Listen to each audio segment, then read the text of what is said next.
Good morning and welcome to the Board of County Commissioners, Seminole County. This is Tuesday, November 10th, 2020. Glad to see everybody in the audience today, and we're going to try to get people through here as quick as we possibly can. We have a little celebration today that'll be talked about a little later in this morning's event. But with that said, we'll get started. I would ask that everybody please silence all your cell phones, any electronic devices that you may have. If you would please either turn those off or turn them down so that we're respectful of everybody's time to be able to hear. Oftentimes we have difficulty in these hybrid meetings in hearing the audio from those that are calling in or those that are attending remotely. So it'd be very helpful if you could do that.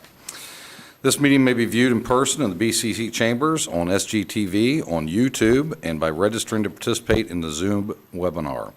Residents can provide public comment in person or by registering to speak on the Seminole County website and Board of County Commissioners webpage.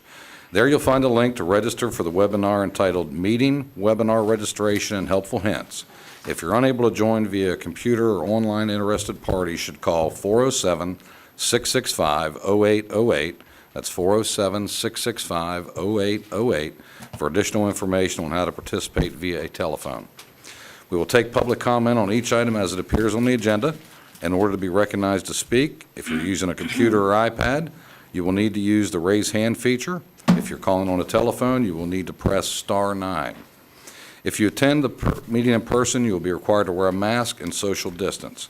And we would ask that all people respect that at all times. I know that's difficult. If you're going to be at the podium speaking, once you get to the podium and you are there by yourself, please feel free to take your mask off so everybody can hear you. Opening ceremonies this morning, where we've got Pastor Ron Williams from Palmetto Avenue Baptist Church here in Sanford to give us the invocation. Pastor, welcome, and thank you for being here today. That'll be followed by the Pledge of Allegiance by Commissioner Constantine. Please stand. Let us pray. We are very thankful here, Lord, today that you're welcome in these chambers as you have been for decades. We thank you, Lord, for the commissioners here and that they realize that they are the ministers of God to us for good. We pray, Lord, for peace and safety in our county today, for our first responders, for our firefighters and law enforcement personnel, as well as for our military scattered around the world, that you'd keep them safe.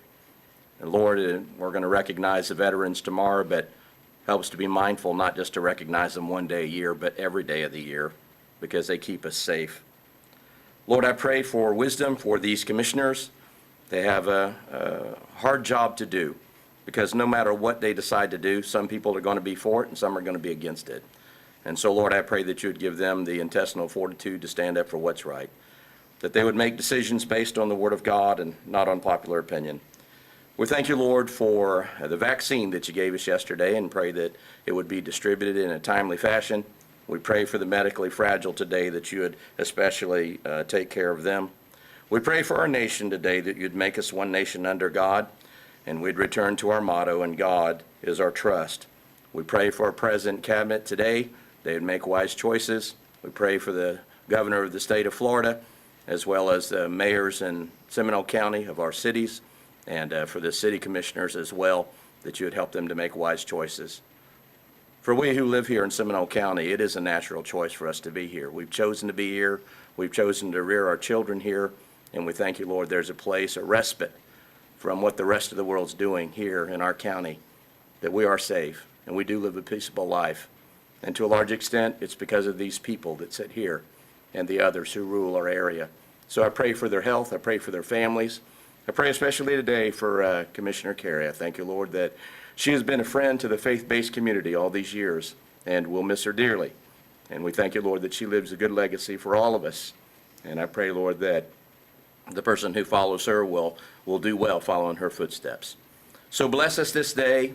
I pray, Lord, for everything that happens here that it might be for your honor and glory. For it's in Christ's name we pray. Amen. Amen. Amen. In honor of our veterans who have given us the freedom to do this, let's say the pledge. I pledge allegiance to the flag of the United States of America and to the republic for which it stands, one nation, under God, indivisible, with liberty and justice for all. Thank you, Pastor, very much. We appreciate you being here today. Thank you, Commissioner, for leading the pledge. In a moment, we're going to have Mr. Alan Harris, our Chief Administrator of our EOC, come up. But right now, I want to take a moment and ask everybody to recognize a moment of silence. Those who may not have known or been aware, we've lost one of our own here in the county at the EOC, Mr. Ari Osteen, who was working at the EOC, doing all the good work here in the community during the pandemic, and he'll be greatly missed. I'm sure Mr. Harris will have a few words about that. Also, one of our county attorneys, Mr. Desmond Morrell, lost his father, Joseph Morrell, who was the city attorney in Eatonville. It's great to see that his son is following in his father's footsteps. So I would ask that we take a moment of silence on their behalf, please.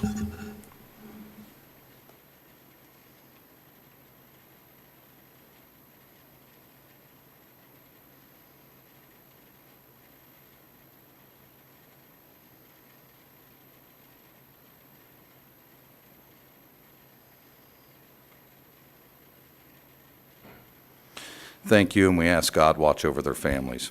Mr. Harris, please.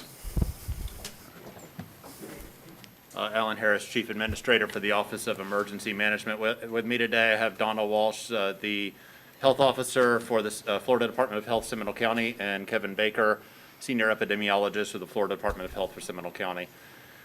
Thank you, Chairman. I really appreciate the moment of silence for Ari, as well as for Desmond's father, which has worked so hard in the EOC as well. The Office of Emergency Management is very well known in the state of Florida and really across the nation in many respects for producing young emergency managers. We are one of the key internship locations for the University of Central Florida.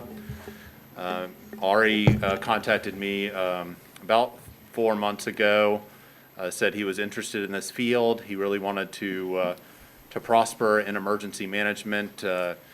We brought him on board. He immediately went towards the logistics section that was very interesting to him, providing personal protective equipment to healthcare workers, as well as food and other commodities to individuals that were isolated in their homes and were unable to get out of their homes, many of them very, very sick. So it was a great loss to us last week to lose Ari, and I really appreciate the moment of silence for him. Commissioner Carey, congratulations. I wish you all the best in the next chapter of your life here. And as I promised you many meetings ago, we will start with something good. So I'm very happy to report, if we can have the next slide, that I was able to move Tropical Storm Ada away from the state of Florida. Just kidding. I was very worried that I was going to come here. But Tropical Storm Ada is being disrupted right now by a dry weather system that's moved into the area, which is good, so it's disrupting it, also causing it to be very unlikely to come this way and even get to hurricane strength, which was forecasted. We were forecasted to have Tropical Storm Ada actually do a little bit more damage than it did over the weekend with some rain. It did not realize, the rain did not push into our area as much as forecasted. So if you can go to the next slide, the rivers remain under action stage, which is really good. We are not forecasting it to go into action stage. Had it made that U-turn and come over us, we would have been looking at widespread flooding in the St. Johns River as well as localized lakes. But that is not going to be the case if it continues with this current track. So I was able to provide some good information before the next information, which unfortunately I don't have much good information on this one. So if we can go to the next slide. Well, so I'll say this. This is the graph of the current active COVID cases in Seminole County. And I guess there is something good about this, and that is if we look at the spike that occurred 4 or 5 months ago, it was dramatic. This is not dramatic, but it is an increase, and it's steadily increasing each week. almost 100 new active cases per week. That means some cases are coming off, obviously people recover from the virus, but additionally to the active cases that we're tracking, there's an additional 100 almost every single week for the last 3 weeks. So it is going up. It is not going up at the exponential value back in June, July, right after Memorial Day.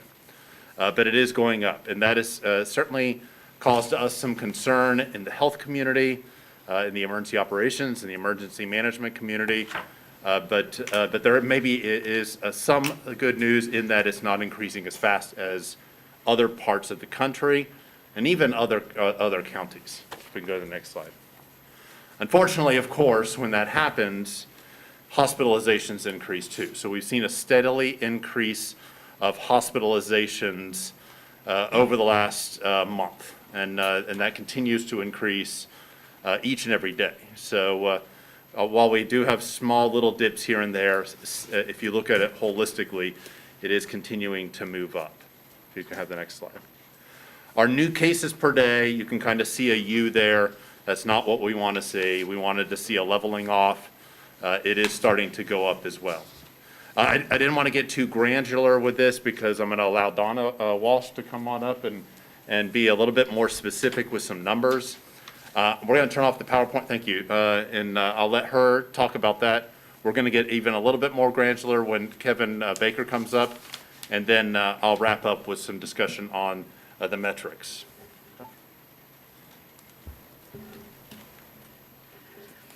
Thank you so much, Alan. Good morning, Chairman Zimbauer. Good morning, Commissioners. Good morning, County officials. Commissioner Carey, congratulations on your retirement. And thank you so much for your service and the support over the years. As Alan was mentioning, we have, over the last several weeks, and I think the last time I stood before you, reported a steady increase in cases. We are not seeing the steep incline that we saw back in July during our surge, if you will, but we are seeing a steady increase. And so I'll go over the more specific numbers with you here momentarily, and then Kevin Baker, as Alan mentioned, our chief epidemiologist, he will talk to you about where we're seeing what we would call our clusters of cases in our congregate settings, those most vulnerable, and what we are doing in response to that. So as the dashboard reflects every day, the state of Florida, as of late yesterday evening, reported a total of 847,821 cases with 17,179 deaths. Here in Seminole County, we've had a total reported number of cases of 11,004. And as Alan mentioned, our current active cases is at 673 or around there, because these numbers are about 24 hours behind. But we are seeing a steady increase in current active. And again, as a reminder, that means those folks who have been tested positive for COVID-19, they are in a 10-day isolation, and they are being followed, to make sure that we can mitigate the spread of the infection in our community.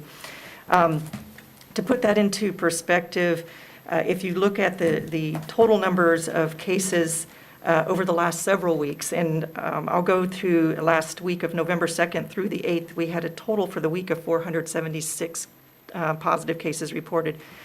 The week prior, 417. If you look at October 19th through the 25th, we had 343 cases reported, and then the week 1 month ago, October 12th through October 18th, 280. So about a 200 case increase per week from 4 weeks ago, to the current last week totals. So currently, we have 54 hospitalized, and we have seen a steady increase there. We continue to have weekly calls with our hospital partners. They have assured us that they have the capacity, for the number of cases coming into the hospital systems. And again, this does not compare to the numbers close to 100 or so that they had during the peak in July. And so we have had a total of 771 folks here in Seminole County hospitalized as a result of COVID-19 infection so far since March. Our Positivity rate has also increased. We continue along with the county, and the county, thank you so much, has been extremely supportive in testing those who need tests in our community. The health department continues to provide testing Tuesdays and Thursdays. The county pretty much every other day, and we do stand up, special test sites as there is a need, and sometimes on Saturdays. So, Alan and I have daily discussions around what more can we do or should we do if there's a need in the community. So if you look at the positivity rates over the last week, October 26th, actually November 2nd through the 8th was 7.03%. I don't know if you recall, but we were hovering under 5% for a long while. So this has definitely come up. And then October 26th through November 1st was 6.14%. So the overall average in the last 2 weeks is 6.58%. So we're watching that very closely. That, of course, the denominator is the total number of people tested. The numerator, those testing positive out of the total number tested. In our long-term care facilities, there was the order, the ACA order for testing, required or mandated testing, was lifted over a month ago. However, if those facilities that are funded by Medicaid, Medicare, CMS, they are required to test, and it is based on the positivity rate in the community. So if it is over 5%, they're required to test more frequently, and that's what they're doing currently, at least weekly testing. And that won't be lifted to every other week until there's at least 2 weeks steady of less than 5% positivity rate in the community. For those facilities that are not under CMS, those are the ones that the county has been very supportive in reaching out to and providing testing. Some of these facilities don't have the resources to test on their own. So we to collectively make sure, along with our epidemiologist for healthcare acquired infections, that they receive the test and the equipment, PPE and so forth, to prevent this spread in our most vulnerable populations. We have seen, out of the 253 deaths reported here in Seminole County since the start of this event, 156 deaths have occurred in long-term care facilities, nursing homes, and ALFs. So those facilities make up about 10.5% of our cases, but 64% of our deaths. By far, that's our most vulnerable population. And so we continue to work very closely with this population. We have weekly calls with Dr. Husty, our county medical director, along with Alan and his team and the health department, to address any concerns and make sure that they have everything they need to keep this from spreading in their facilities. We also are looking very closely at our school system, working very closely with them. We have seen a slight increase in the total number of cases reported from our schools, public and private, 277 cases to date, affecting about 72 public and private schools. Again, most of those cases are community acquired. We have seen a small amount of evidence of some transmission within settings, school settings, and Kevin will talk to that in more detail for you. We've had, out of those 277 cases, 206 students, 74 staff, and 1 visitor. And so, again, working very closely with our congregate facilities. As far as the number of cases in children in Seminole County, 909 cases to date, and again, the total number confirmed in this county is over 11,000. Out of those, the group that has had the highest number of cases is our 15 to 24-year-olds, 2,222 with 16 hospitalizations. 0 to 4-year-olds, 175 cases since March and 3 hospitalizations, and then our 5 to 14-year-old, 45 cases in 5 to 14-year-olds. So if you look at the number of cases, the percentage in which age groups are the highest, overall, it's our 15 to 24-year-old age group here in Seminole County. That includes our college and university students. And as I mentioned before, we are nearby one of the largest institutions in the state. So we're working, closely with our counterparts in surrounding counties to address, the issues there as well in the spread. So if you look at those at risk, again, I'm going to go back to those at most risk for complications from this disease are 75 to 84-year-olds. That's where 73% of our deaths are reported from. Our 65 to 74-year-olds, we have reported 16% of our deaths, and then those 35 to 64-year-olds, 11% of our deaths. Fortunately, we have in this county not reported any deaths less than 35 years of age. So with that, I'm going to turn it over to Mr. Baker, and he's going to talk to you a bit more about some of the clusters and our response in those areas to keep the infection from spreading. Great, thank you, Donna.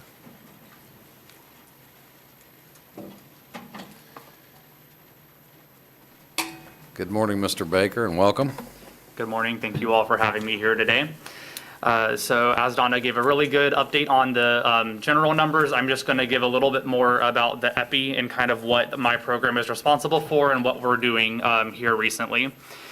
So first of all, I just want to say that we have a dedicated team of epidemiologists and contact tracers that work out of a completely separate location from our health department that are dedicated to ensuring that people that do test positive are getting interviewed to identify their close contacts, and then for our contact tracers to follow up with those and ensure that they are quarantined to make sure that we prevent any potential further spread of this disease.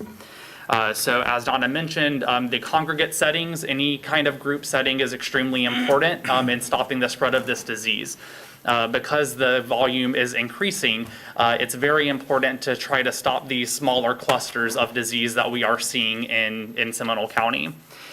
So as mentioned, in long-term care facilities, we are seeing an increase in multiple facilities that do have outbreaks. So as Donna mentioned, we have a team that's dedicated specifically for infection control measures. So we'll send someone out. The facilities are required by ACA to allow us into the facilities to perform these infection control assessments. Those assessments include looking at things like hand hygiene. Are they using their personal protective equipment correctly and consistently? Do they have the right infection control policies in place? Are they abiding by masking and social distancing guidelines, as well as isolating any residents that are positive, as well as excluding staff that are positive as well? So it's a very robust process. Generally, the initial ones take about 2 to 3 hours because that's how much we care about getting and identifying any potential gap in infection control. So that's, and then as Donna mentioned, also we do have the weekly meetings with long-term care facilities, so that way we can address any potential issues that they're experiencing with reporting cases to us, with implementing infection control measures, and then really anything else in terms of PPE to make sure that they are equipped completely with the knowledge and the equipment necessary to keep their residents and staff safe. So shifting gears on to schools, as Donna mentioned, we do have secondary transmission occurring in the schools, not greatly, but we are noticing that there are instances where when we interview a parent of a student, they do not have any other known exposures outside of being exposed to someone within the school. So anytime that happens, we do track that separately, just in case we start to see that any particular educational institution is seeing multiple cases of secondary transmission. And then in that event, we have a more specialized meeting with that facility, with the school board, to really ensure, again, that they have the education and the materials and the resources in order to prevent further cases of secondary transmission.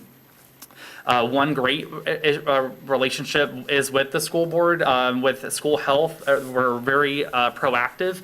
As soon as they get a positive lab result, or we find a positive lab result, usually within the same day, we're not only able to make sure that that particular student or staff member are isolated, but we're also able to get a list of all of the people that were exposed to that person while they were contagious, and then get those people into quarantine, usually within 24 to 48 hours of notification. So we have very constant communication, just like with long-term care. We meet with the schools on a weekly basis to, again, discuss any issues in any particular schools with reporting and just with that overall communication of infection control recommendations. In terms of childcare facilities, we have seen a slight uptick in cases, but so far, thankfully, we have not seen as large of an increase in that particular age group. However, we are, of course, keeping a very close eye on that and providing ad hoc trainings for childcare facilities to make sure, again, as with everyone else, knowledge, resources, all of that are available, so that way they can quickly report to us when they have positive cases, so we can implement those control measures in a timely manner. And then going back to long-term care, I just wanted to make sure that you're all aware that we are attempting to try to get into every single facility that will allow us to go in there to do those infection control assessments. And that is essentially to make sure that even if they don't have cases, that they know what to do in the event that they do have cases. And then in terms of any kind of specific distribution, we're not really seeing any type of long-term care facility like assisted living facilities versus nursing homes that appear to be more impacted one over the other. So right now, we just know that there is community transmission happening. So the recommendations need to be put forth for everyone. It's not just children, not just the older adults, everyone. It's a team effort to ensure that we're stopping the spread of transmission in Seminole County. And then the last thing that I'll mention is that my program is very reliant on laboratory results being reported to us. So that is part of what that's really how we respond. If we have a lab result, we act on that. So we're constantly working with healthcare providers and laboratories to ensure that they are providing those lab results to us in a timely manner. If there are delays in getting those lab results, it delays the health department's ability to do our job. We don't want to unnecessarily isolate somebody or unnecessarily quarantine somebody that it was not truly positive or exposed. So I just want you all to rest assured that we, as soon as we get that information, we act on that as quickly as possible. We're working anywhere from 6 to 7 days a week. We don't really take a break. We don't have vacations much anymore in my department, but it comes with the territory, and we love what we do and are happy to serve our community. But thank you so much for your time. Thank you, Mr. Baker. If you'll just wait just a moment there in case any of the commissioners have any questions. Any questions of Mr. Baker or any of the other staff? I do have one question for Mr. Baker since he's the epidemiologist. We hear a lot of statements about false positives. Can you tell us a little bit about that? I mean, I personally know 2 people that tested positive that subsequently were tested 2 days later and tested negative. Can you give us any kind of insight to that and what that may or may not mean?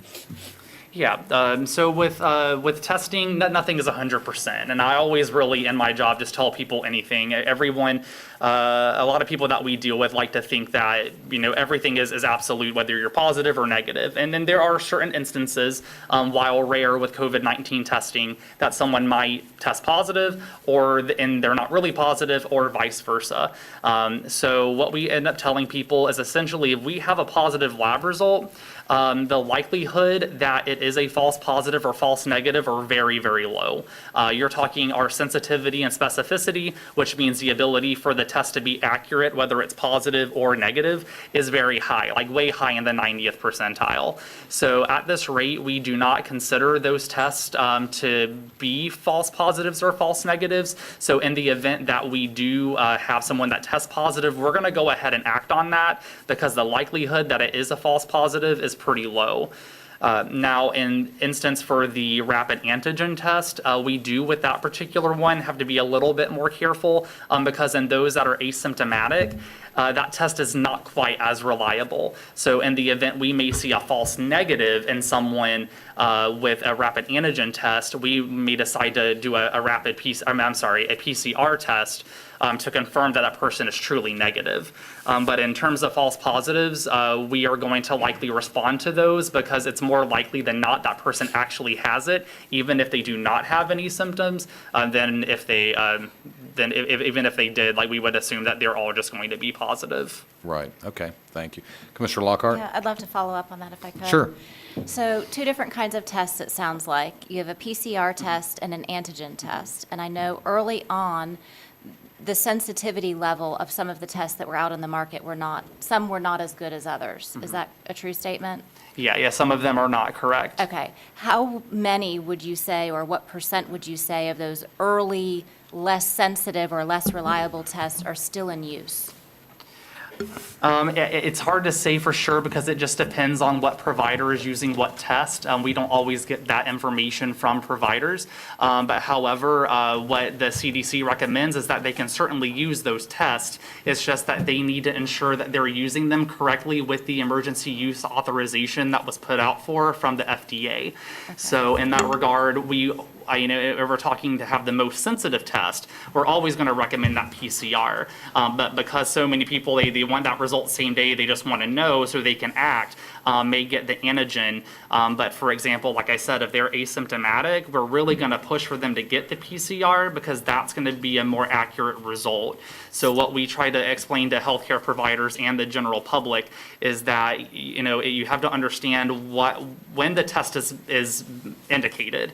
So a rapid antigen may not necessarily be indicated, but a PCR generally could always be indicated because it's our most sensitive and the best test to diagnose. Okay, so just so I make sure I understand. So a rapid test would be an antigen test, and a test that may take a little bit longer would be a PCR. Is that a true statement?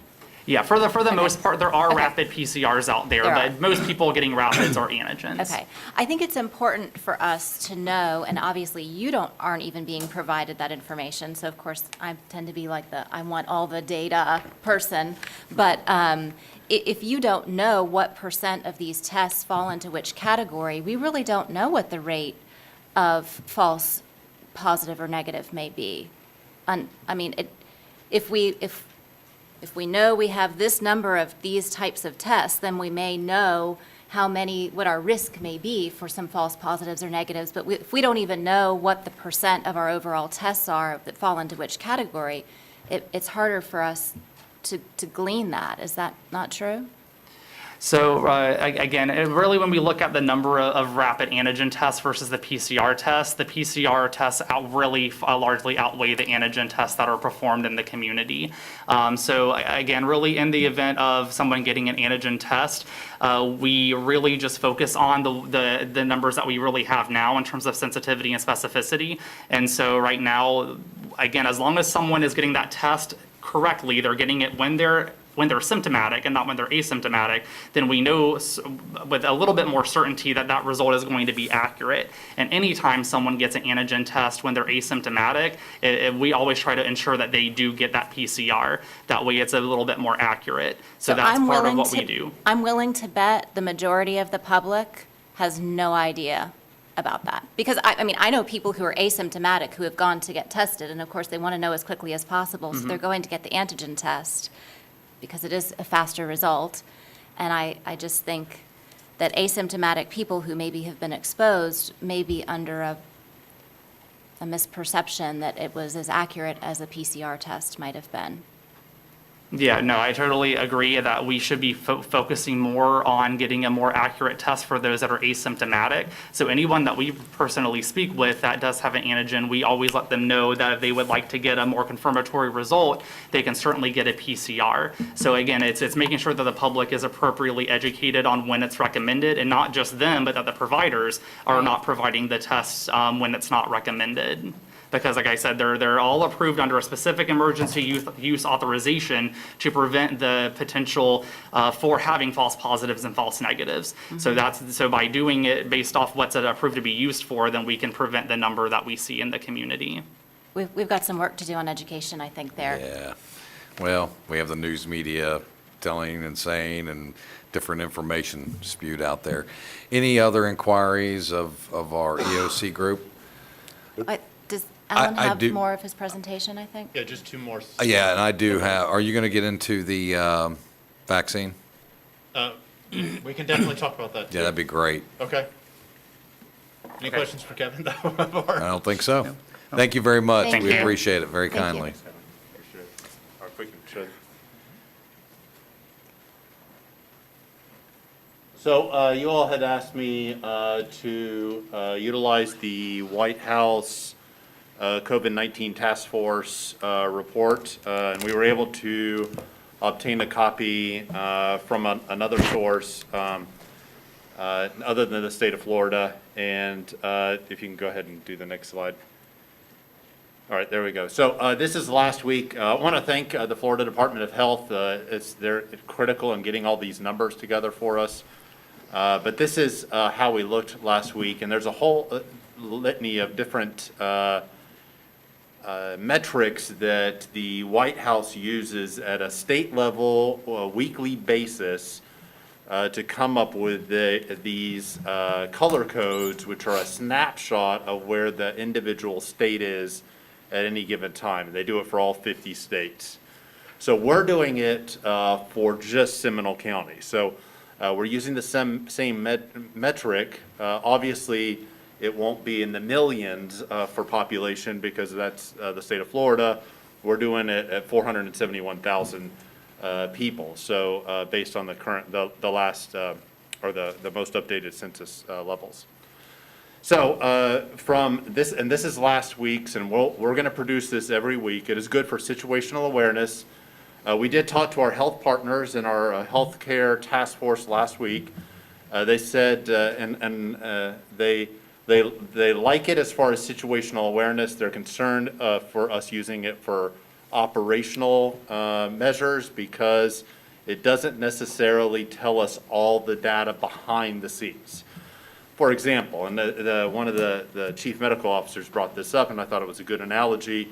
If we only look at the amount of crime in the community and we're trying to make a determination if we have crime prevention programs or not, and the crime goes down and you get rid of the crime prevention program, then the numbers just increase.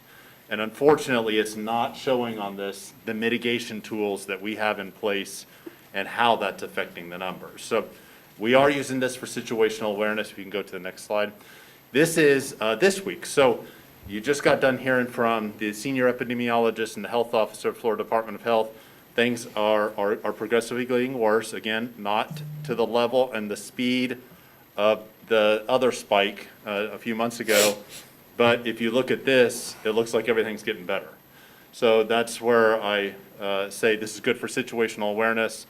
But we don't, looking at these colors, I wouldn't want people to not be vigilant, because we just heard how many new cases there are, and I fear that if you go back to the last one, you look at that, and I'm going to be a little more vigilant, then you go to the next one, things are getting better. So I just am concerned about that. With that, the vaccine planning is continuing. We've had multiple meetings about how we're going to do open and closed points of dispensing, or pods, and first response, health care workers, and things like that. We have purchased some logistics in support of the Florida Department of Health, as well as Seminole County. We've developed some MOUs, one with the school board for points of dispensing there, as well as with our first response agencies. So paramedics can give the vaccines to first responders, law enforcement, fire rescue, other emergency personnel. So that planning is in process. Some logistics already purchased, the ultra-cold freezers to store the vaccines, things like that. I'll let Donna talk a little bit more about the planning. Great, thank you, Alan. Thank you, Alan. So, as you all are aware, there was an announcement, press release yesterday by Pfizer, and certainly very encouraging news, but early news. This is only a week after they have collected the data. So they do have more studies to do on the efficacy of the vaccine that they have developed. We did participate in a CDC, Centers for Disease Control and Prevention, call yesterday afternoon to talk about the updates and what we're looking at moving forward.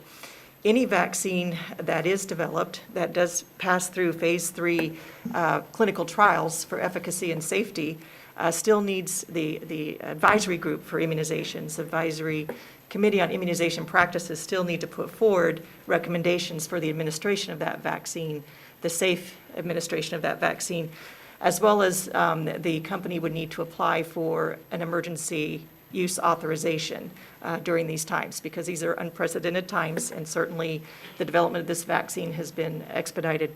So what the projections are to date are that, as Alan mentioned, the most vulnerable priority populations will be our hospital systems, our healthcare workers, essential workers, and those in long-term care facilities, nursing homes. It's projected that the vaccine will be available to the general public most likely after the first quarter next year. So we're looking at March, April period of time. We are prepared with the county's support to receive these vaccines and store in ultra-cold freezers. They do need to be kept at -80 degrees Fahrenheit. And so, we suspect that these freezers are going to be pretty limited in supply in the next coming months. So thank you, Alan, got really ahead of this to make sure that we were well-equipped to receive and to distribute and administer these vaccines in our community. They will be shipped in coolers with dry ice, and the recommendation for local facilities, healthcare facilities and so forth to administer is just to replenish those coolers with dry ice. I would imagine dry ice will probably not be in ample supply either after a while, so that's why we went ahead and purchased, with your support, the freezers for proper storage. We, as Alan mentioned, are standing up resources to vastly immunize the community once ample vaccine is available. We will most likely have vaccines administered at the health department on a daily basis for COVID-19, as well as going out for open and closed pods, that we call closed pods would be, as Alan mentioned, paramedics can give it to their facilities, hospitals can give it to their employees. Those are considered closed pods. Open pods is to the general community. We will go to disparate communities. With the county support, we were also able to order a mobile trailer with 3 compartments so that we can have 3 vaccinators at one time if we go into disparate communities and start vaccinating.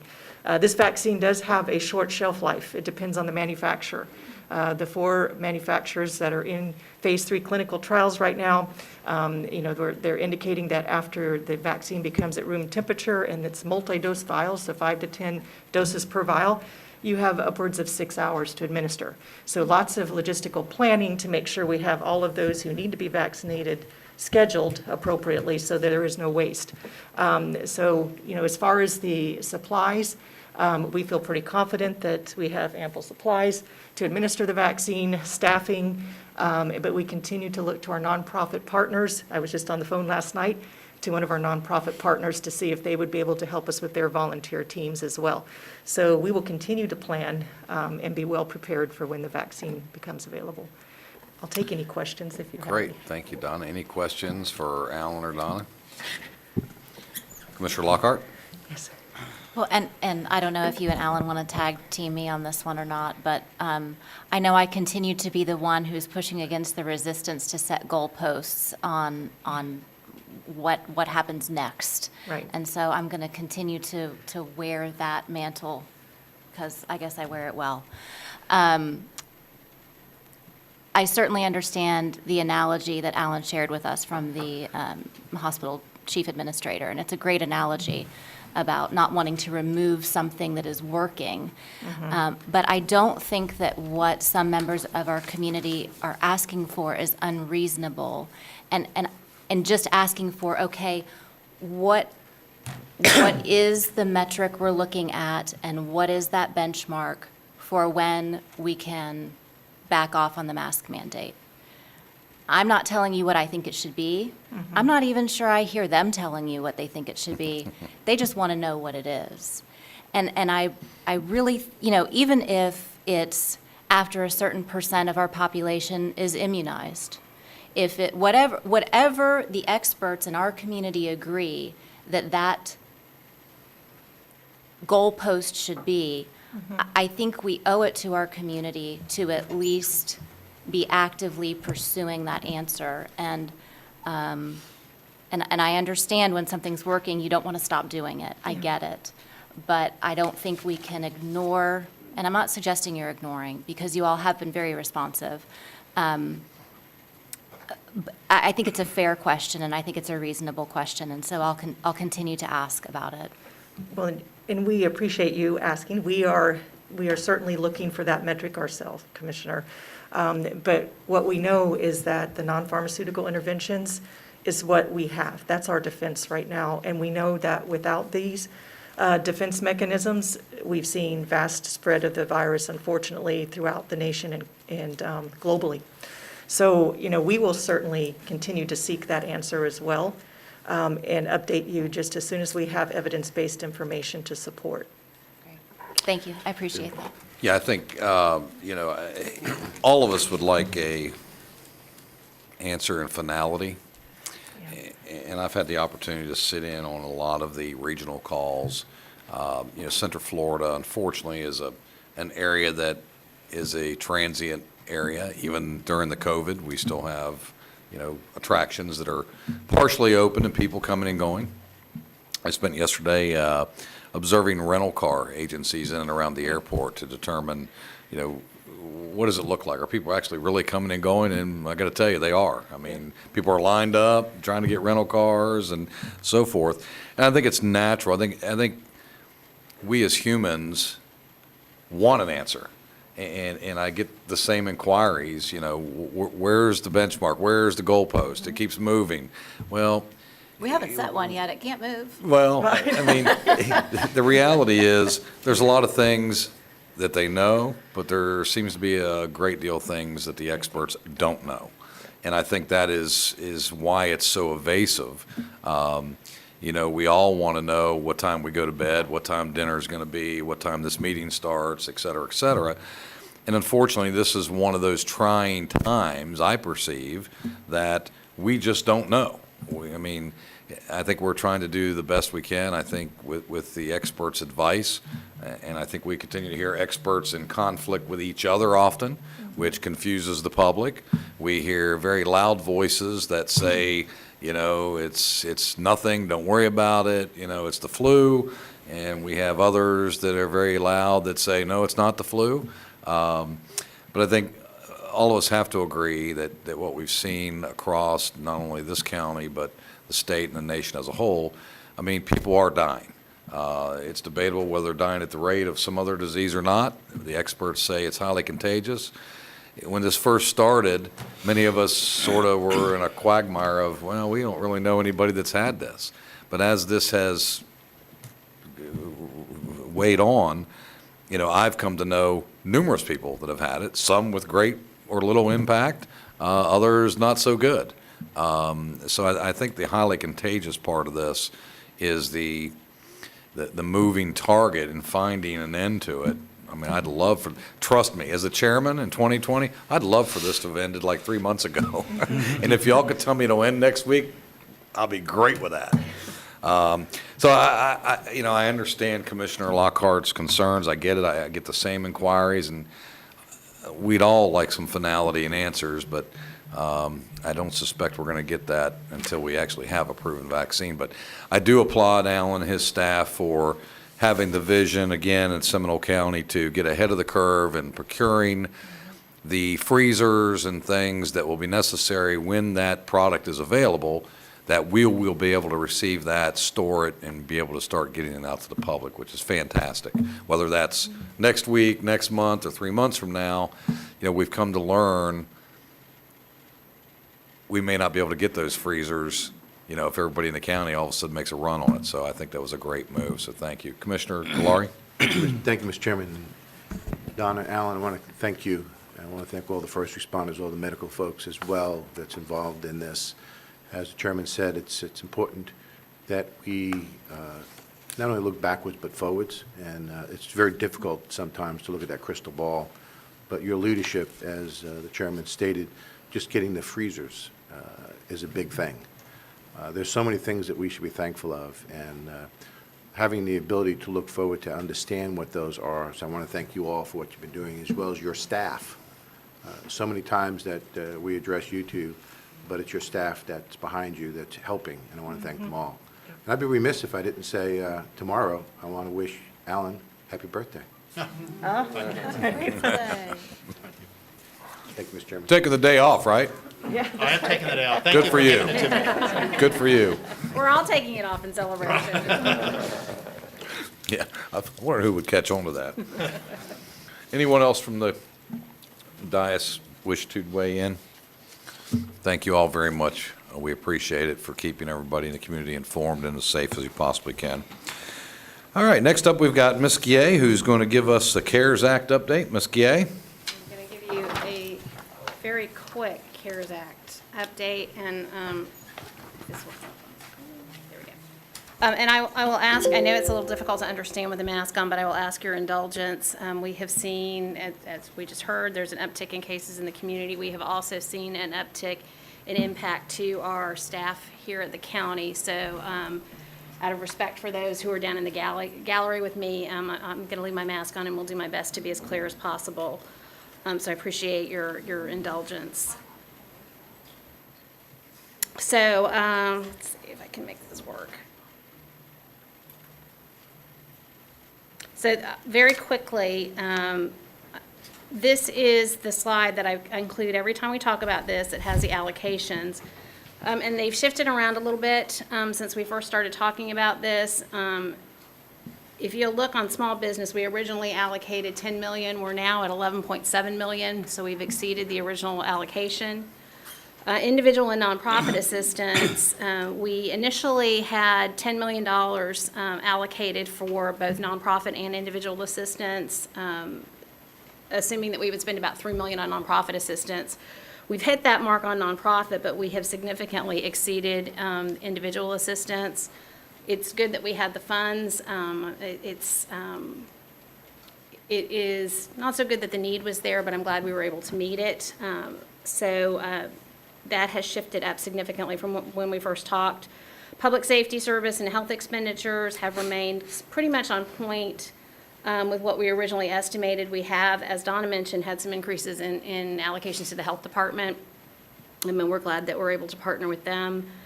Special economic recovery initiatives, I've added a little bit more money to this allocation, another $1 million, because we expect now that we'll have a little bit of latitude on the timing. We'd like to do some economic marketing and some other initiatives after the first of the year. So I've shifted a little bit of money into that allocation. And then you can see we've re-added this replenishment fund now that we have a new approach with the state, and this is strictly the Seminole CARES and not the overall CARES Act allocations. This, when we first talked about it, was at 7 million, was at 15 million. We're at about 7 million on that now, so we have been shifting that into the other categories, which was our original intent. This is just a reminder of the Small Business Assistance Program. We are moving along on that. We've got 67 applications under review. I think we have fewer than 67 in total applications that are either under review or waiting additional information. I think there are only 12 that are just under review and that we haven't reached back out to the applicant on. We have awarded, as I said, almost $12 million in small business assistance. We have this portal scheduled to close on the 13th, and we're receiving about 9 additional applications a day. And as I indicated, we've exceeded the original allocation. The Ernst & Young portal will be closing because this is how we had it set up. We're kind of at the end of the effort with them. What we would like to do is reassess after this closes to see what maybe new or changing needs are there, because we do have some additional money in the replenishment fund, and I don't want anybody in the business community to think we're walking away from that assistance, but we're going to reassess and bring back another proposal to the board, and we may adjust the program a little bit. Thank you, Mr. Chairman. Question, Nicole? Commissioner Laurie? When do you plan on bringing it back to us? We'll give it to you at the next meeting. Okay, thank you. And then I just skipped over, the last slide was just the breakdown of the individual assistance program. I'd like you to have that in this report, just as a reference. As I indicated, we've significantly exceeded what our expectations were for delivering need to the community. I know we got kind of a slow start on the individual assistance, but as you can see, we've approved $17 million in assistance, and the number of applications, we're still reviewing some and awaiting additional documents, but we've knocked that number down significantly, and continue to work on making sure that we're meeting that 3-month need, whether it's in arrears or moving forward with our applicants. So the average award on this is about $4,000. We expect will be another $2 million based on the approval rate with the items that are currently under review. So we'll have to shift some more money from that replenishment fund, but of course, that's what it's there for. Okay. Nonprofits, we received over 70 applications. We have another 7 on the agenda today. We are closing in on that $3 million that you designated. I did share with you, I don't intend to discuss it today, but we did share with you a list of the 28 applications that we deemed to be ineligible. The bulk of them that were deemed to be ineligible just didn't have any eligible COVID or CARES Act related expenditures. A lot of them were revenue replacement, things that we know we can't do. But as we indicated at the very beginning, your desire was to focus on essential services, and I think we've been able to provide some good relief for those services in the community. So you've got the information on kind of where we are on that. We continue to work with our governmental partners. Not much has changed on this slide. Same with our tourism. We're getting this money out into the community now. The numbers on that haven't changed. This is your update. We're starting to spend down to 82 million. We have been working with the state on getting our reimbursement. We expect the 16 million in the next couple of weeks, we hope. We can't submit for the remaining amount until later this month, but we're ready to go on that as well. It's been great. The state has assigned a person to work directly with us, a grant administrator, and Lori and Tim, I think, are in constant contact with him on a daily basis. So I'm feeling much more comfortable that we're going to get to the allocation that we originally anticipated, and that we'll be able to continue to put money back into the community. So today I have a couple of asks of you. As I always do, I will ask you to authorize the overall allocations that are presented, today. At a previous meeting, actually twice, you've allocated money to the Rescue Outreach Mission CARES dollars. We initially gave them in advance because this is a reimbursement program typically. Because of the cash flow issues, they have asked for another advance strictly for the CARES Act funding, and they've asked for $100,000, but I don't think they need that much. I think that they've submitted more reimbursement receipts than they realize. So I'm asking you today to authorize up to $100,000. We'll keep them within the limits of your overall funding approvals. If we could advance that rather than reimburse, and I need your authorization for that because the original contract was for reimbursement. And then I sent you, along with this presentation, a memorandum from Lori regarding some emergency purchases. As you know, under normal procurement procedures, anything $100,000 or more requires a competitive bid. We had a few purchases that were critical timing-wise. One of them was a vaccination trailer that Donna just mentioned. We have a process under our emergency procurement that allows us to buy those items without going out to competitive bid. The chairman has to concur with that purchase. There's just a few of them, Servpro for disinfecting the trailer, some testing, and then also Ernst & Young contract that you actually originally approved at one of these presentations. I've sent you that email, the memorandum that outlines those. It doesn't require, our code doesn't require your ratification of those purchases, but I'd like to ask for that today. Really to head off any issues that we might have from an auditing standpoint. On Servpro, you actually approved a contract after the fact. And then, as I said, the others were testing and the trailer for the vaccinations. So those are the things I'm asking you for today. Okay. Questions, inquiries?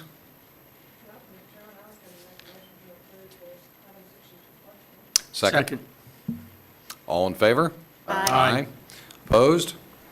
Seeing none? For me, on that matter, I understand your desire to have things ratified, but, my goal would be is if it falls within your purview, just do it.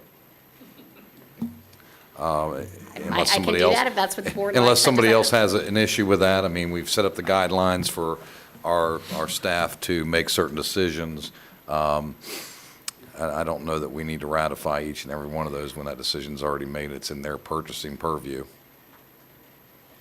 Brent's whispering. I was going to say, the county attorney might have an opinion about that. Oh, our county attorney wants to weigh in. You can blame the county attorney. I've asked Nicole on more than one occasion, who's been absolutely great to work with. The ratification will certainly help because it really puts it into a legislative matter. And I just think for audit purposes down the road, it really does help. Okay, all right, fair enough. Explanation accepted, thank you. All right, well, next we'll move into our awards and presentations. I know a lot of you folks have been patiently waiting, and we're very grateful for your patience as we get through our proclamations. First up will be Veterans Day proclamation read by Commissioner Carey. She will also be presenting this at the festivities for Veterans Day celebration tomorrow in Sanford. Commissioner? I would move the following proclamation of the Seminole County Board of County Commissioners proclaiming November 11th, 2020 Veterans Day in Seminole County, Florida.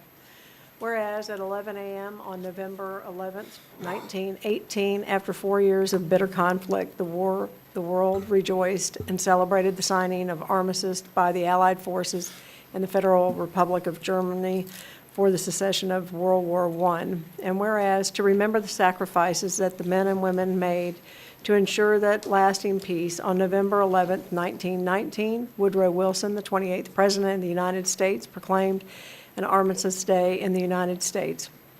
And whereas on June 4, 1926, the United States Congress passed a concurrent resolution requesting Calvin Coolidge, the 30th President of the United States, to issue another proclamation to observe November 11 with all of the appropriate ceremonies.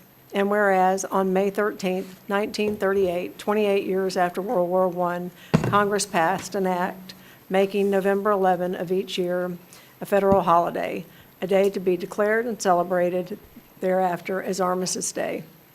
And whereas, in order for a grateful nation to pay homage to veterans of all wars, on June 1, 1954, Dwight Eisenhower, the 34th President of the United States, signed into law a bill introduced by U.S. Representative Edwin Reese from Kansas, renaming Armistice Day to Veterans Day. And whereas in 1971, Richard Nixon, the 37th President of the United States, declared Veterans Day to be observed on the second Monday in November. And whereas, because the commemoration of Veterans Day was a matter of historic and patriotic significance, on September 20th, 1975, Gerald Ford, the 38th President of the United States, signed Public Law 94-97, which returned the annual observance of Veterans Day to its original date of November 11. And whereas Veterans Day continues to be observed on November 11th, regardless of what day of the week on which it falls. And now, therefore, be it proclaimed that the Seminole County Board of County Commissioners does hereby designate November 11, 2020 as Veterans Day in Seminole County, and calls upon all Seminole County residents to honor the contributions of current and former members of the United States Armed Services. Be it further proclaimed by the Board of County Commissioners of Seminole County, Florida, that this proclamation be spread upon the official minutes by the Clerk of the Circuit Court in and for the County of Seminole, adopted this 10th day of November 2020. Second. Motion second, all in favor? Aye. Aye. Very good, and thank you, Commissioner Carey, for agreeing to represent, the commission tomorrow at the festivities celebrating the outstanding services that somebody in our community, I think 300,000, or I mean 35,000, we have in our community. So thank you very much for doing that. We appreciate Absolutely. it. Chairman? Yes. As you're aware, we have a number of vets who work at the county, and you always like to recognize them. So Absolutely. Folks may have noticed as Commissioner Carey was reading the proclamation, Brandy, you might want to run that through again. We had some photographs. We did a call for photos since normally we have everybody in the chamber together. And since things are different now, we did a call for photographs. And so we had that running in the background so you could see and appreciate all of the folks that are here at the county who have a heart for public service, most definitely. Absolutely. So I just wanted to make mention of that. And I think we have a couple maybe in the There you go. in the audience. I saw David back there and Mark. I know we have. Yeah. So, No, Why don't we have all the veterans here verified. stand up? Sure. If you're a Yeah. veteran, We can stand up honor and be you. recognized. If you would.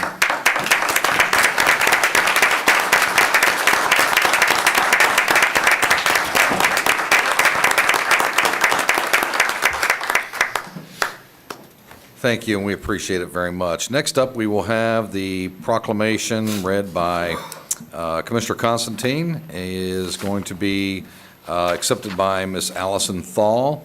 Rusty Keeling could not be with us this morning.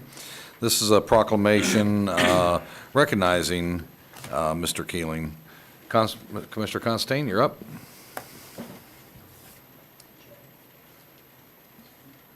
Yes.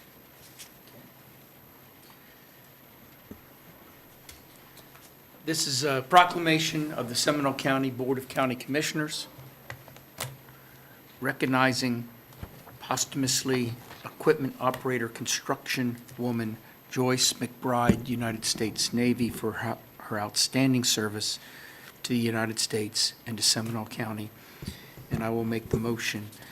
Whereas, throughout our history, courageous men and women have donned the uniform of the armed forces and built a noble tradition of faithful and dedicated service to our nation. And whereas, we salute their bravery and dedication to the defense of our democracy and the sovereignty of freedom-loving nations around the world, and recognize it is an extraordinary person who willingly steps into harm's way to protect others and to defend freedom. And whereas we owe our military personnel a debt of gratitude which can never be fully repaid, and recognize our local veterans for their service. And whereas Joyce McBride enlisted in the United States Navy in May of 1979 and was an equipment operator construction woman with the Construction Battalion Unit 415, Oceana, Virginia. Joyce served honorably and proudly in the Navy, rating that just 7 years earlier were only males. She served 19 months overseas supporting the U.S. Navy construction battalions. And whereas Joyce McBride was discharged in 1981 and moved to DeBary, Florida, to become a wife and mother of 2 daughters. After raising her family, she began a career in Volusia County as an assistant Veterans Service Officer, representing veterans through December 2015. She worked in offices in Daytona Beach, Florida, and DeLand, Florida, where she assisted in coordinating many veterans events throughout the county, to include the homeless stand-downs and fair jobs. And whereas Joyce McBride joined the Seminole County Veterans Service as an assistant Veterans Service Officer in December 2015, where she remained until her passing in November of 2019. Joyce's expertise was handling VA overpayments, which resulted in over $100,000 of debt waivers to VA recipients who were low income and were in desperate financial situations. And whereas Joyce McBride continued to contribute her time and energy to support veterans throughout the Veterans of Foreign Wars, through the Veterans of Foreign Wars and American Legions, her influence on the veterans community is seen throughout her involvement in the many organizations she was part of. Now therefore be it proclaimed that we, the Board of County Commissioners of Seminole County, Florida, express our gratitude, admiration, and respect for equipment operator construction woman Joyce McBride, United States Navy, for her outstanding service to the United States and residents of Seminole County.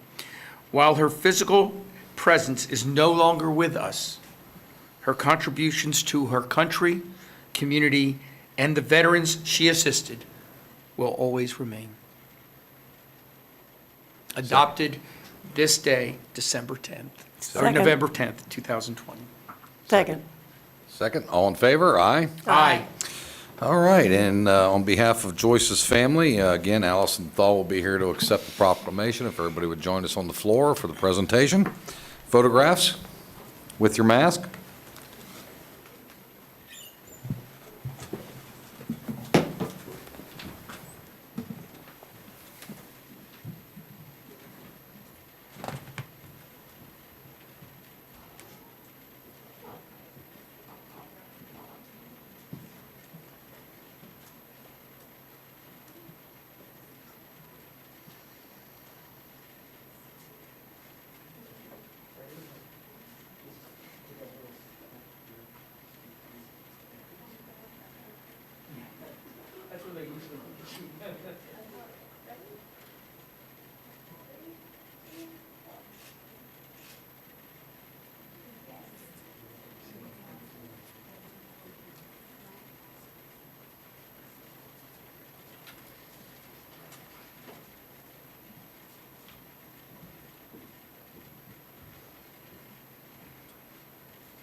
Cubicles.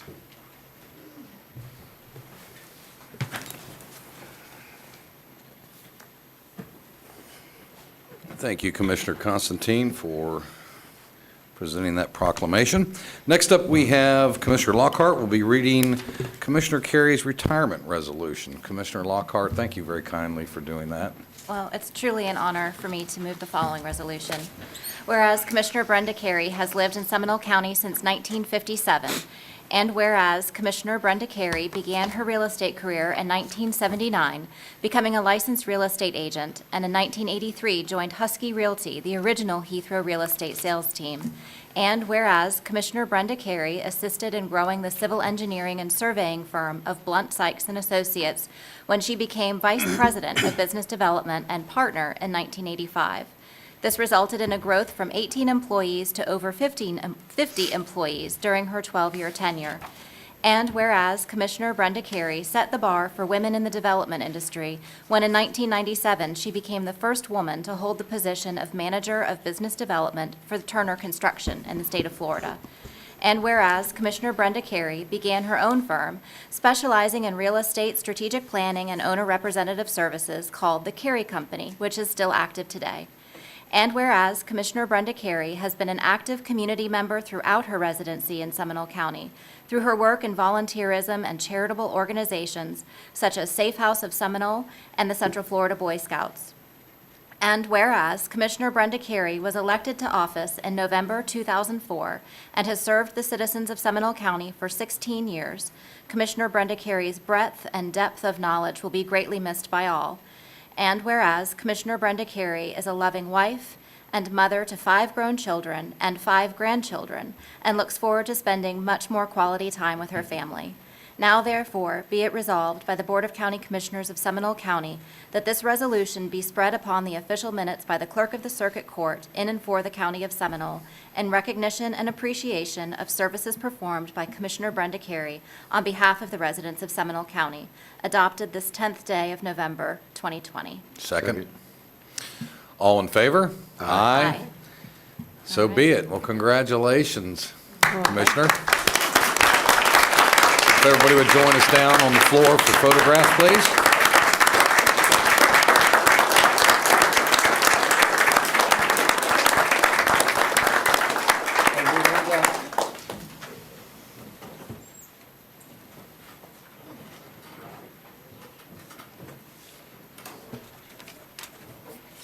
I bet you I'm the first county commissioner to retire. This photograph is done next. Hopefully the last. Oh, so I do have, is this mic, is this mic working? You know, I do have one more thing to present to Commissioner Carey. Oh, this one? There we go. On behalf of staff in Seminole County and on behalf of the residents of Seminole County, we wanted to present you with this flag. It was flown at the request of Senator Rick Scott, specifically in honor of your 16 years of service to Seminole County on your birthday, September 21st. So please accept this flag on behalf of everyone and gratefulness for everything you've done.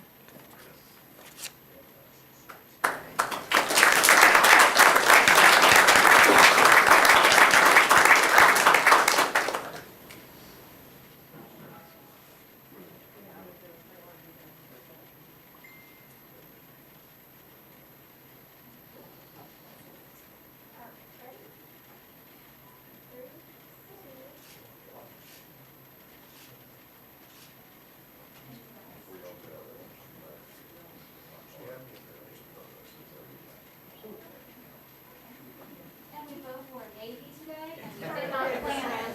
Didn't plan it. All right, ready? 3, 2, 1.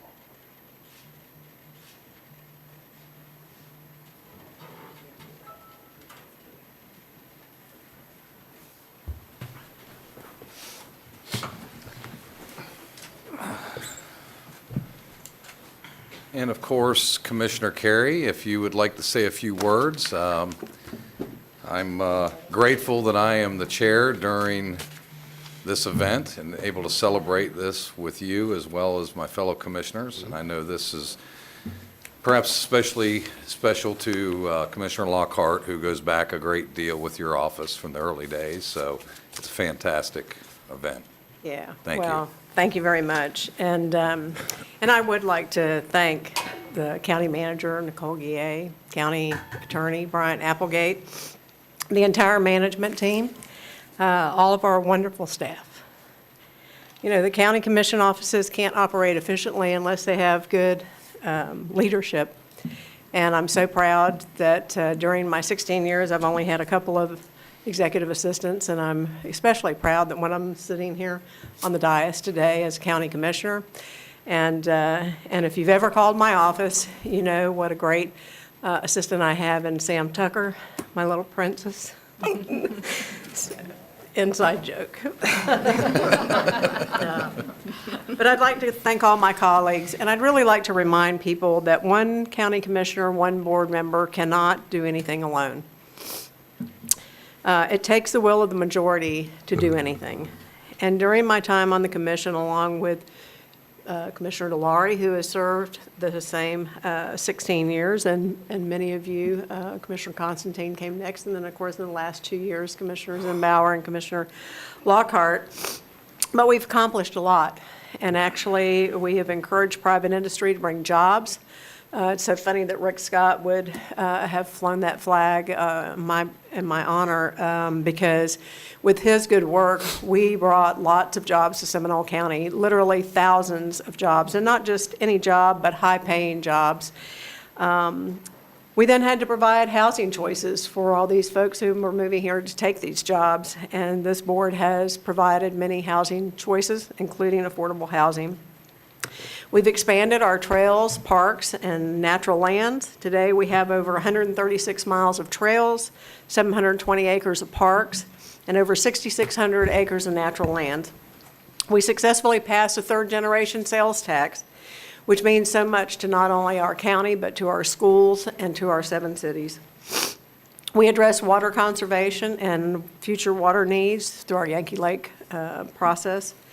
And our millage rate is lower than it was when Commissioner DeLaurie and I got here in 2004. I've lived in Seminole County for over 63 years, and my grandson Dermot is the 5th generation of my family to live here.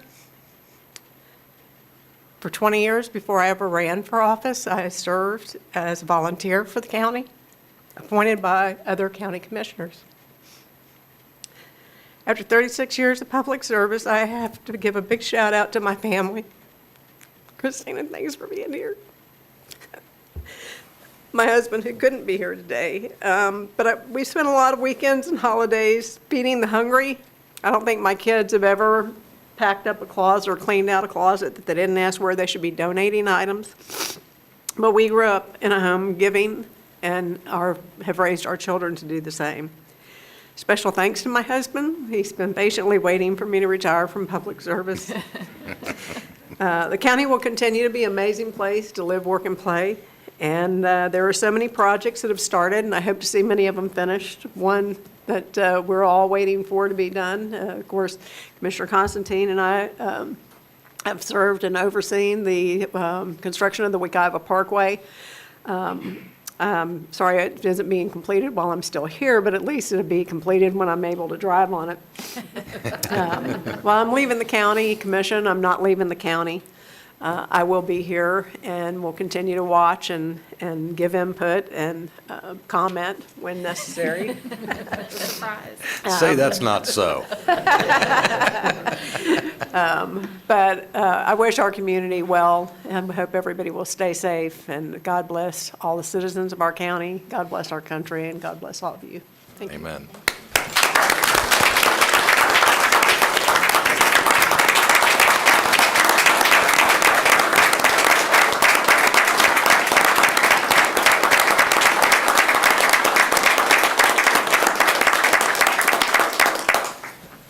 Mr. Chairman?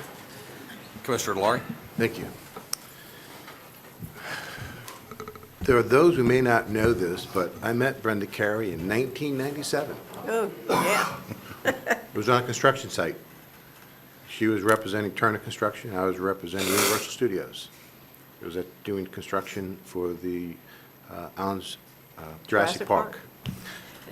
The guy that was in charge of that for Turner, his name was Mark. I think he's down in Miami now, I believe, last time I kept track of him. And to say the least, that Mark and I did not get along is an understatement. And we all kept on trying to one-up each other. And then all of a sudden I heard that there was a redhead coming on the job site, and I was like, oh boy, what's this going to be about? And that was the day I met Brenda Carey. Yep. And she actually sat us both down and said, okay, boys, and I mean boys, we got a job to do here, and put your differences apart, separate them, and we need to get this thing done. And I will tell you, Brenda, back then and all the way through the years that I've known you, you've always had a common sense kind of attitude of getting things done. When we first got elected, there's many county employees or new county employees may not know this, but the county was using Lotus Notes. Remember that? Yes. And I remember one of the first meetings that we had, Commissioner Carey was trying to figure out why in the world are we using Lotus Notes when the rest of the world is using other more updated programs. And your leadership and your tenacity on so many different levels have taken this county to, from an era that we weren't so technologically up to date to where we are today. And you definitely set the stage, not just from a technological standpoint, but from a common sense standpoint. And I always admired you for taking a step back and looking at things, not just philosophically, but from a citizen standpoint. When it comes to the community, you were always the first one that someone always called, if it was for the Boy Scouts, if it was for even Kids House, if it was for whatever organization it was, you're always one of the first group of people that people would call because you would reach out and start making phone calls and always had that common sense attitude, we can get this done. And I've always admired you for that. I've always admired you for your leadership and your friendship. Even though you will not be sitting here, you will always be here. And I always respect you and call you friend. I wish I could give you a hug today. I know. So virtually, I'm giving you a hug. All right, thank you. I wish you well. Well, we'll all have to get together after this COVID thing has passed and do a hug. You know, I'm from the South, we're all huggers. That's right. So this COVID thing's been really hard. So That's right. looking back, both Mark and I appreciated you coming on to that construction site. Well, I would say that, I sincerely admire Commissioner Carey's knowledge and tenacity and fortitude.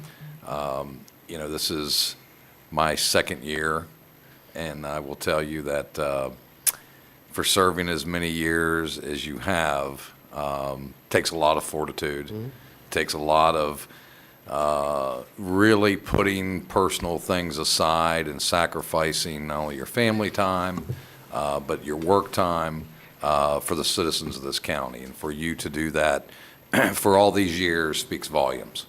I would also like to say that, I think Brenda Carey has done a great deal for women in this community and helping women find their way into areas that once were truly just a man's world. And I commend you for that and giving all the women of our community that opportunity. So God bless you, and I wish you the best in your retirement. Thank you so much. All right, Commissioner Lockhart? Well, I have probably a lot of things that I could say that I won't Won't. say. But I truly have been honored to work with you, first as a friend. Yes. And to be able to see all of the wonderful, wonderful things you have done in this community. And there are just a handful of us, some of us who are here today, who have had the opportunity to see you at your very best behind the scenes. I think many people don't realize all that you have done, the best that you have done, although you've done many, many incredible things, are oftentimes things that most people will never know about. And so on behalf of all of us who know you deep down and the love that you have for your family and your friends and for the people in this community who truly have the least, I have watched you personally give your time, your talent, and your treasure. And so on behalf of all of those people, I will thank you. And many of them may not even know who they are. So I am glad that we are friends. much more than I'm glad that we are colleagues, although I'm thrilled to be your colleague at this point. But I'm grateful to you, and I'm grateful for your family. And they have sacrificed a lot. No one will ever know, unless you have a family member in elected office, what it is that your family sacrifices. So Indeed. Fairly, we miss you, and we love you, and we hope you get better soon. Amen. All right, just one more round.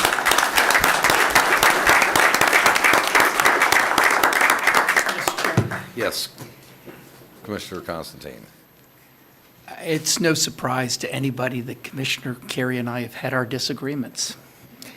We have a different philosophy about things, but at the same time, we share a love for this county. Both she and I moved here when we were very young at approximately the same time and saw this county and have seen this county change a great deal.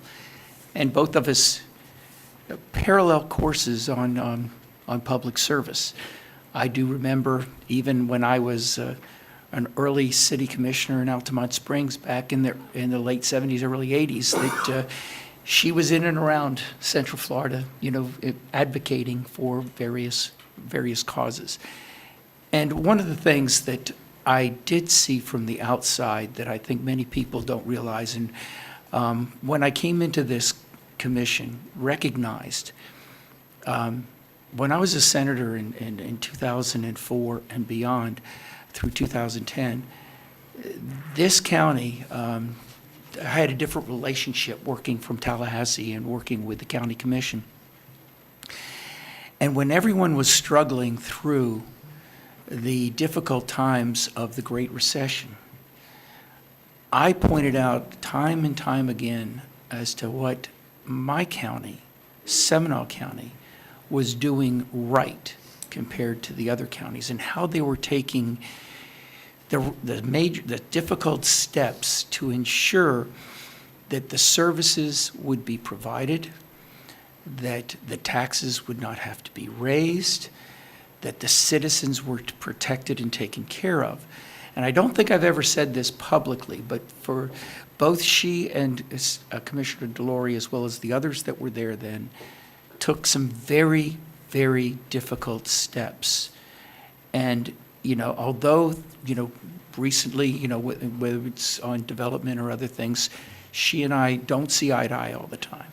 I can tell you that in itself, the citizens of Seminole County, if you point to one thing, that you have to give a great deal of credit to Commissioner Carey. I was going to call you Senator Carey there for a minute. Commissioner Carey. Never say never. No, you can say never. Well, North Carolina doesn't know what they're getting, maybe. is the fact that that commission and Commissioner Carey, and I remember, talking to her and watching from Tallahassee, that commission, along with Commissioner DeLore and the others, took, such difficult steps to ensure that today, this county has the lowest taxes in the region, the highest reserves in the region, the lowest percentage of employees to citizens in the region, and arguably the best services in the region. And so, everybody builds on everyone else's accomplishments. Nobody does anything alone, as Commissioner Carey said, or, in a vacuum. And I just want her to know that, especially in that regard, I admired your service a great deal. Thank you, I appreciate Fantastic. that. Amen. All right, anyone else? I know there's a lot of people that were here to see Commissioner Carey's proclamation. We appreciate those that were able to attend today. Being here, we appreciate it very much. Next up, we will have Commissioner Carey reading our proclamation. We'll be reading Tony Tizio's proclamation, and Mark Bush is here to accept it. Commissioner Carey? Thank you very much. And I tell you, Tony Tizio was another citizen who really greatly loved this community. And Commissioner Bush, I appreciate you coming here to accept this proclamation of the Seminole County Board of County Commissioners recognizing Tony Tizio for his life of volunteerism. I move the following proclamation, Mr. Chairman. Whereas Anthony Tony Tizio was born on June 16, 1956 in New York, New York, and passed away September 19, 2020 in Castleberry, Florida. And whereas Tony Tizio spent his life in a wheelchair, but he never let that impair his life or his work as he advocated for himself and those who were disabled.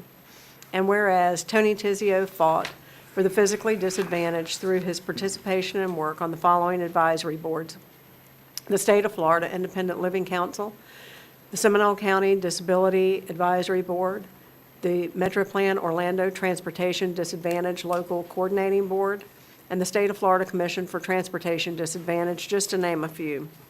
And whereas Tony Tizio was civically involved serving on the following citizens advisory boards: the Seminole County School Board Impact Fee Committee, the Seminole County Code Enforcement Board, the Seminole County Board of Adjustment, and the State of Florida Faith-Based Initiative, just to name a few.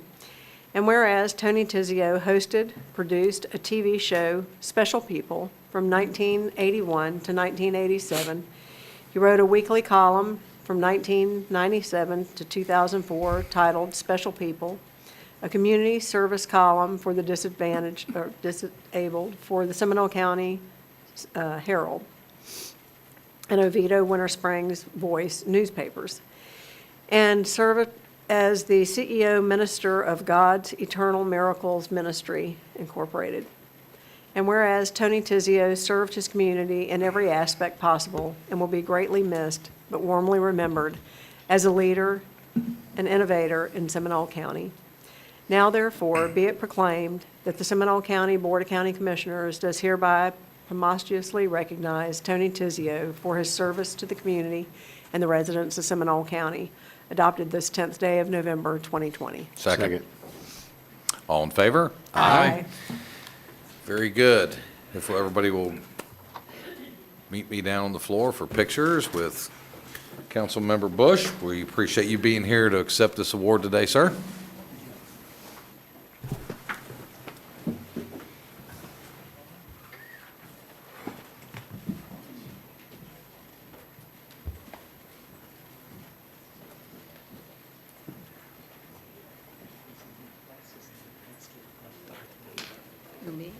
Good, good.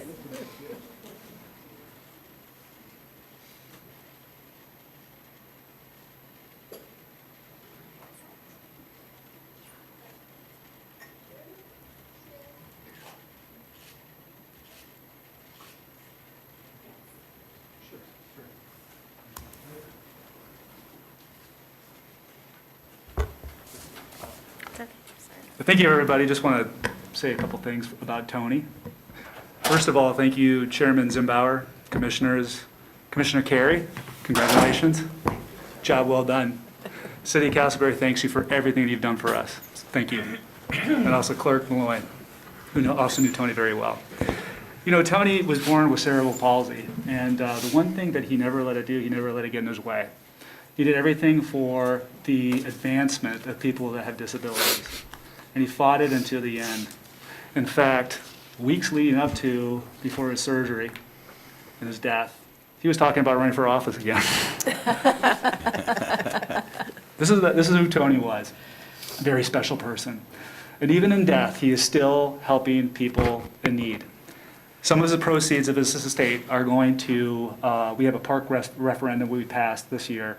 We're upgrading 6 of our parks, and part of one of those parks, we're going to be incorporating some handicap accessible amenities for Tony.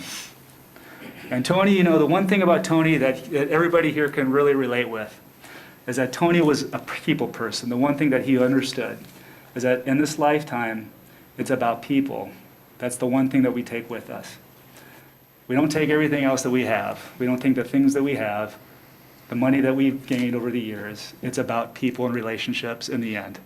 And Tony did that to the end. And this is why he has such a great following of people. So we're very appreciative of Seminole County. I know Tony right now is smiling. He's ecstatic that you guys are recognizing him for all his things that he's done. So from the city of Castleberry, we really appreciate it. Thank you, Commissioner. Thank you, all commissioners, for everything you've done for us. Thank you.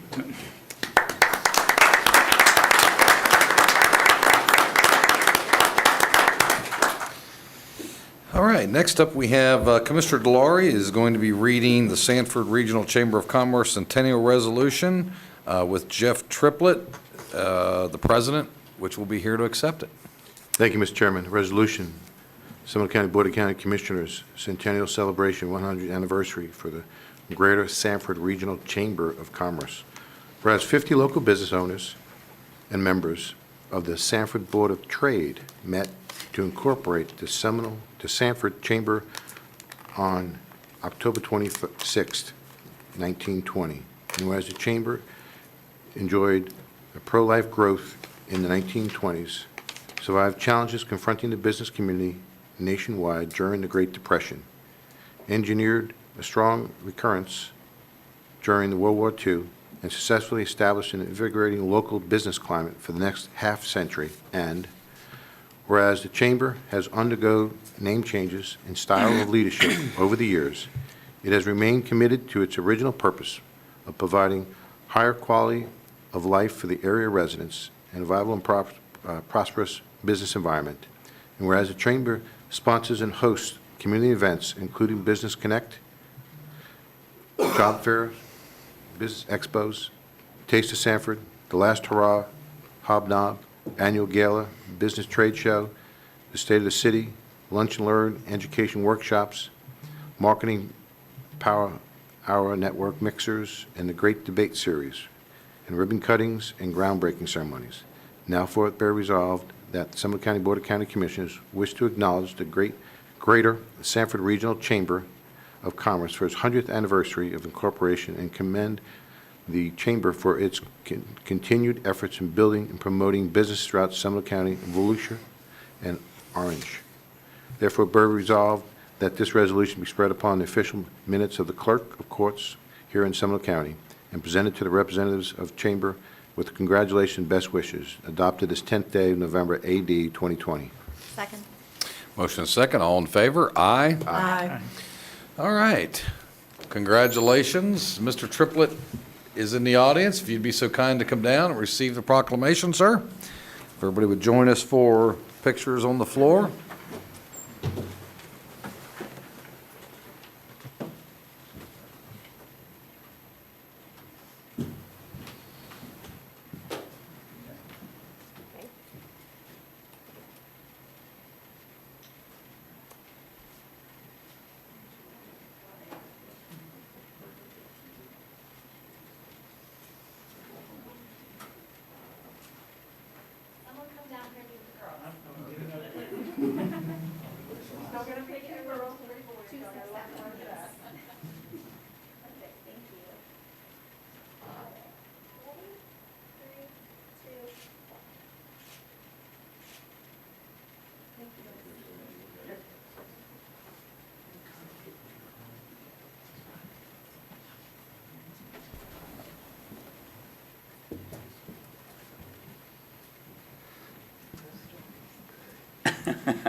She said no stories.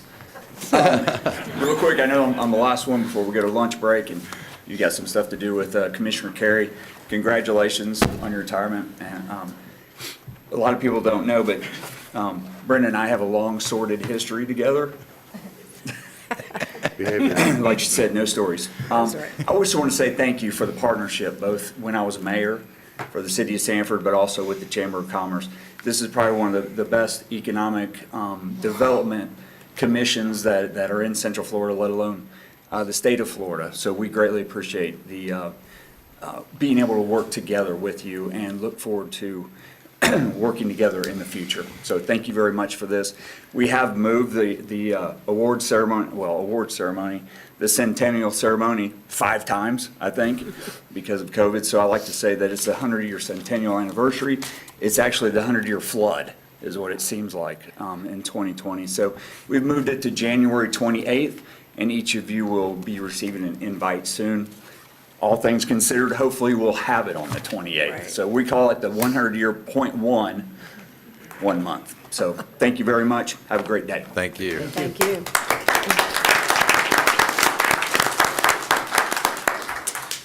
All right. Next up, we have our public participation portion. We're going to move to our consent agenda.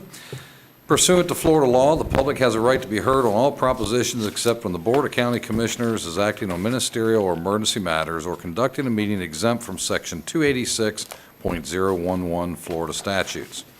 Public comment time on propositions shall be 3 minutes for individuals and 6 minutes for group representatives. The right to be heard during quasi-judicial hearings is governed by Florida law. The public will be provided the opportunity to be heard on non-agenda matters at the end of the meeting. Proper decorum shall be observed.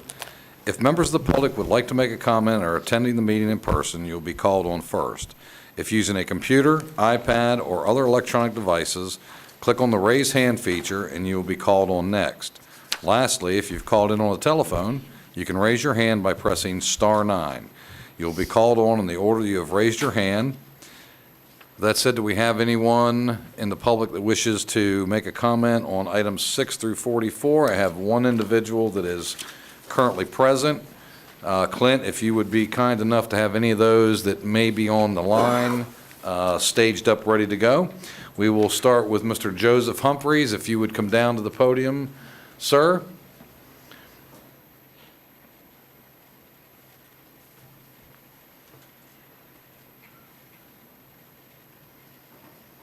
And Mr. Humphreys has asked to speak on item number 31. If you'd be kind enough, sir, your name and address for the record. Feel free to remove your mask. Thank you. Make sure you tell us item 31 is what you want to speak about, and you'll be given 3 minutes. Yes, sir. First of all, Joseph Humphreys, 883 Cardinal Point Cove, Sanford, Florida. Just on a couple of other matters initially.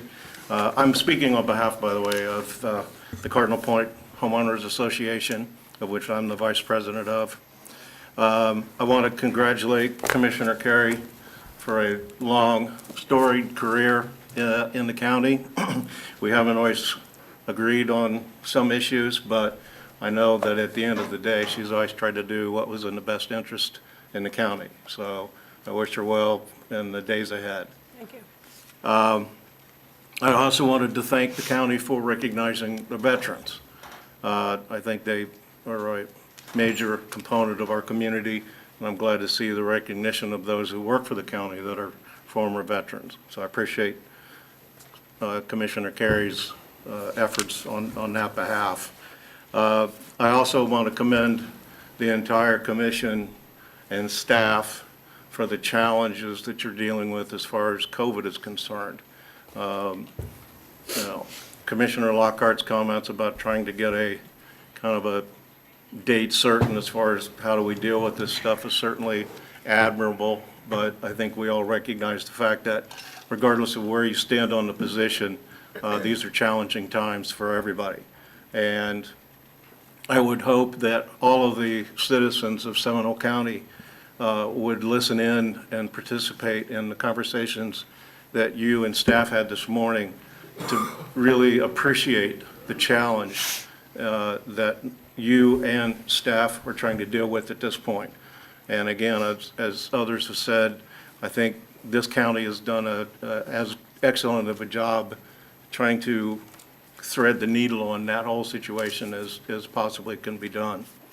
I'm a little sensitive to that because I lost my great-grandmother and my great-grandfather to the Spanish flu. So my family has a history in dealing with these kinds of pandemics.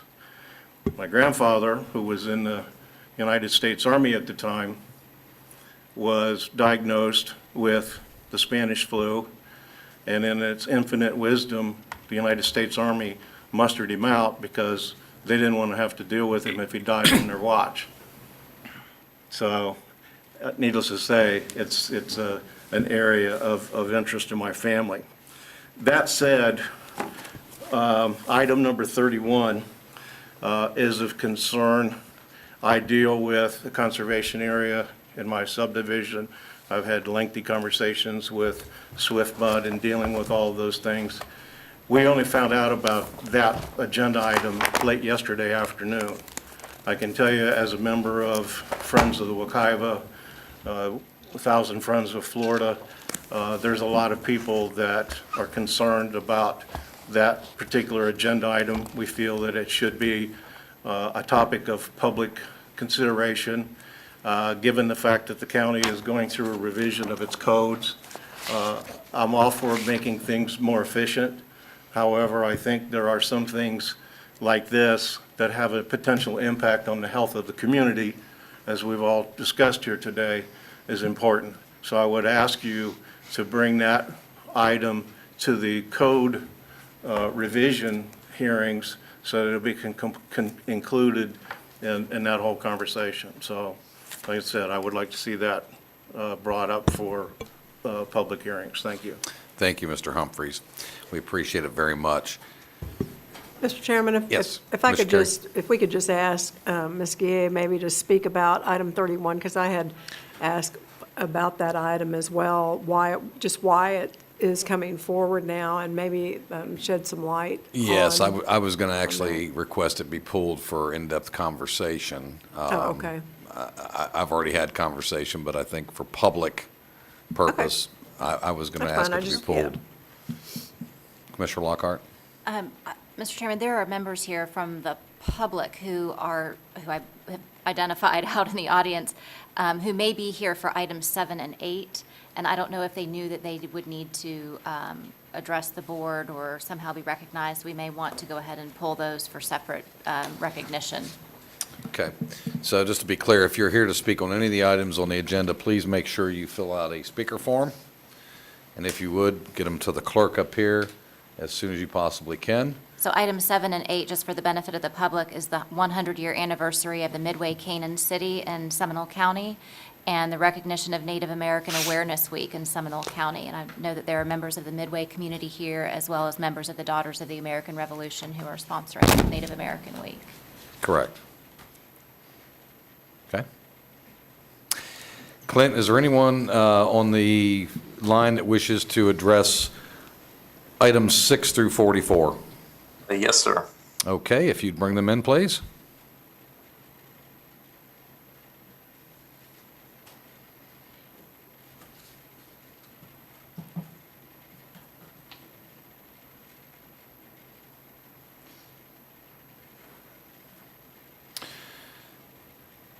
Looks like we have Mr. Bill Hyde. Mr. Hyde, you're in the room.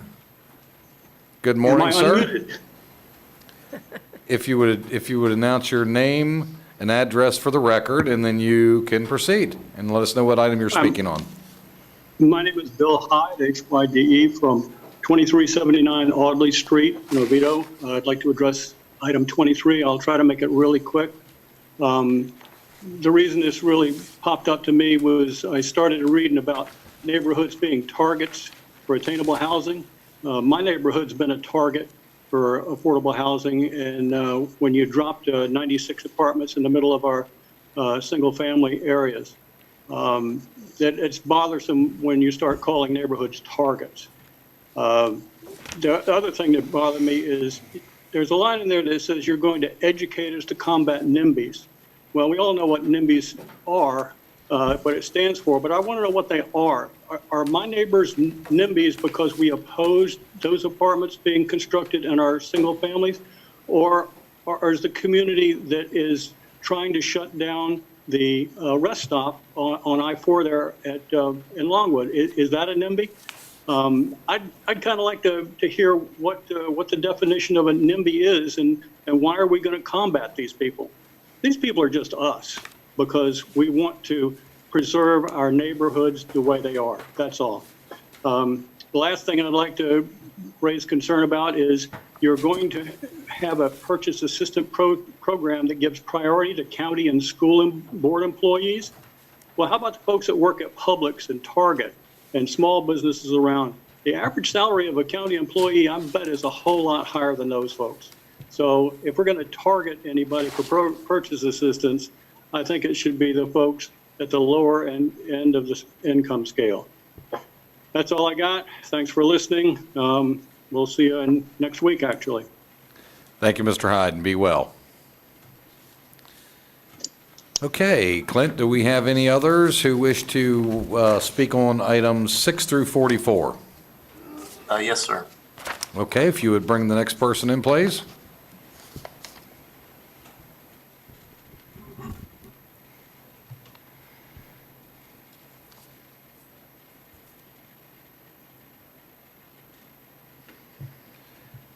Next individual is Miss Nancy Harmon. Miss Harmon, you're welcome. Please state your name and address for the record. You'll need to unmute yourself.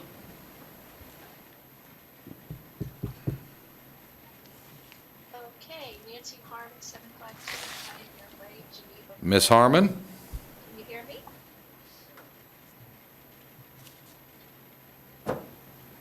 Clint, do we have anyone else waiting? Here she is. Oh, there she goes. Sir, I think Ms. Harmon was trying to talk. It was just kind of quiet. Okay, Miss Harmon, we cannot hear you.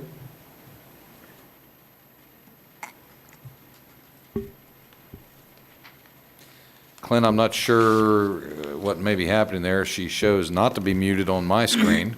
Unless she's having difficulties on her end. Is there, maybe we need to go to someone else if they're waiting while she's trying to figure out how we get her in? No other hands. No other hands? Okay. Well, Ms. Harmon, we cannot hear you if you're there.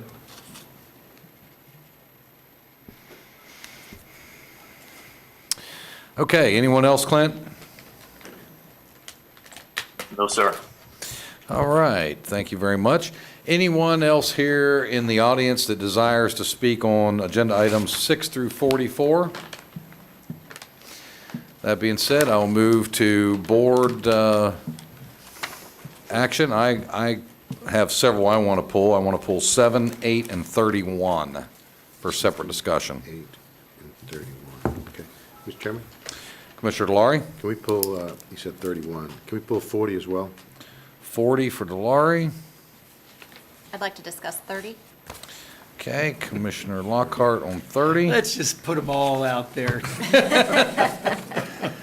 Commissioner Carey, did you have any? Nope, y'all have pulled all the ones I would have thought about. Commissioner Constantine? Same. Okay. All right, so we have items 6 through 44, less items 7, 8, 30, 31, and 40. Move approval, Mr. Second. Chairman. We have move and approval on 6 through 44, less 7, 8, 30, 31, and 40. All in favor? Aye. Opposed?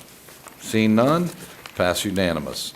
Items 7 and 8, I know that sounds like some of my fellow commissioners desire to pull number 7 and number 8 as well. Number 7 is a proclamation, the celebration of the 100th year anniversary of the Midway Canaan City in Seminole County.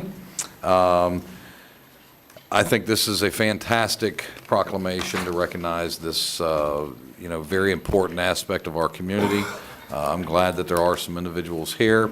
I would also add to that, and hopefully you saw my submissions, we were notified by the National Park Service that Georgetown has been designated as a National Historical Area by the National Park Service and will be forever overseen and hopefully will be a historic area for many generations to come. So I think it's a fantastic time for Sanford in this area. With that said, any other comments? Mr. Chairman, Commissioner Delory? I plan on being at the celebration on Saturday at Midway, so. Okay, all right, great. Anyone else? All right, I'll look for a motion. I will make a motion of approval of item 7. Second. Motion second, all in favor? Aye. Opposed, like sign, hearing none. Motion 7 carries. Number 8, resolution recognizing Native American Awareness Week in Seminole County, Florida. This one's a little bit near and dear to me because I actually have a little Native American background in my blood. My great-grandmother was a Mohawk Indian. So I think it's fantastic that we are recognizing the things that Native Americans have given and arguably have paid a great price for in this country and continue to do so on behalf of many productive individuals in our community, many generations after the fact. It's a fantastic resolution, and I appreciate the Dollars to Revolution bringing that forward. Commissioner Carey? Mr. Chairman, I too have Indian background. My great-grandmother was a Creek Indian, and I think it's really a shame that the Native American Indians have to go through so much to try to prove their heritage, because if they weren't removed from the territory, there are very few rolls that even identify who they are. It's very hard in genealogy to trace that back. And as a member of the Daughters of the American Revolution, Sally Harrelson chapter, I really appreciate the fact that these ladies continue to bring good resolutions and attention to important things of our history. So thank you very much for that. And with that, Mr. Chairman, I would move approval of item number 8. Second. Motion and second. All in favor? Aye. Opposed? Like sign. Hearing none. Item 8 carries. Next item up is item 30. Item 30 was a request to be pulled by Commissioner Lockhart, and that is Engineering Division approve and authorize the chairman to execute a third amendment to an interlocal agreement between Seminole County and the City of Altamont Springs relating to road transfers to transfer ownership and jurisdiction in unnamed right-of-way starting with the intersection of Jackson Street and Amanda Street and running westerly for approximately 282 plus or minus feet or .053 miles to the end of this right-of-way. Commissioner Lockhart? Yes, so I am actually in support of this action. My concern is for the portion of Amanda Street that is not being included in the handing over to the city of Castleberry. We discussed this a little bit at our last meeting about the portion of Amanda Street that will be traveled on where increased traffic will be directed toward it, but right now there's no part of the plan to provide any sort of traffic calming for that section. So I would ask that my fellow commissioners consider and perhaps give staff direction that once this item is approved, that we give concerted effort to that section of Amanda Street, and whether or not it falls into the criteria that we establish for speed cushions or whatever it may be, that we actively pursue how we can mitigate Sure. any of the additional traffic that will go on So it that sounds road. like you're in favor of 30.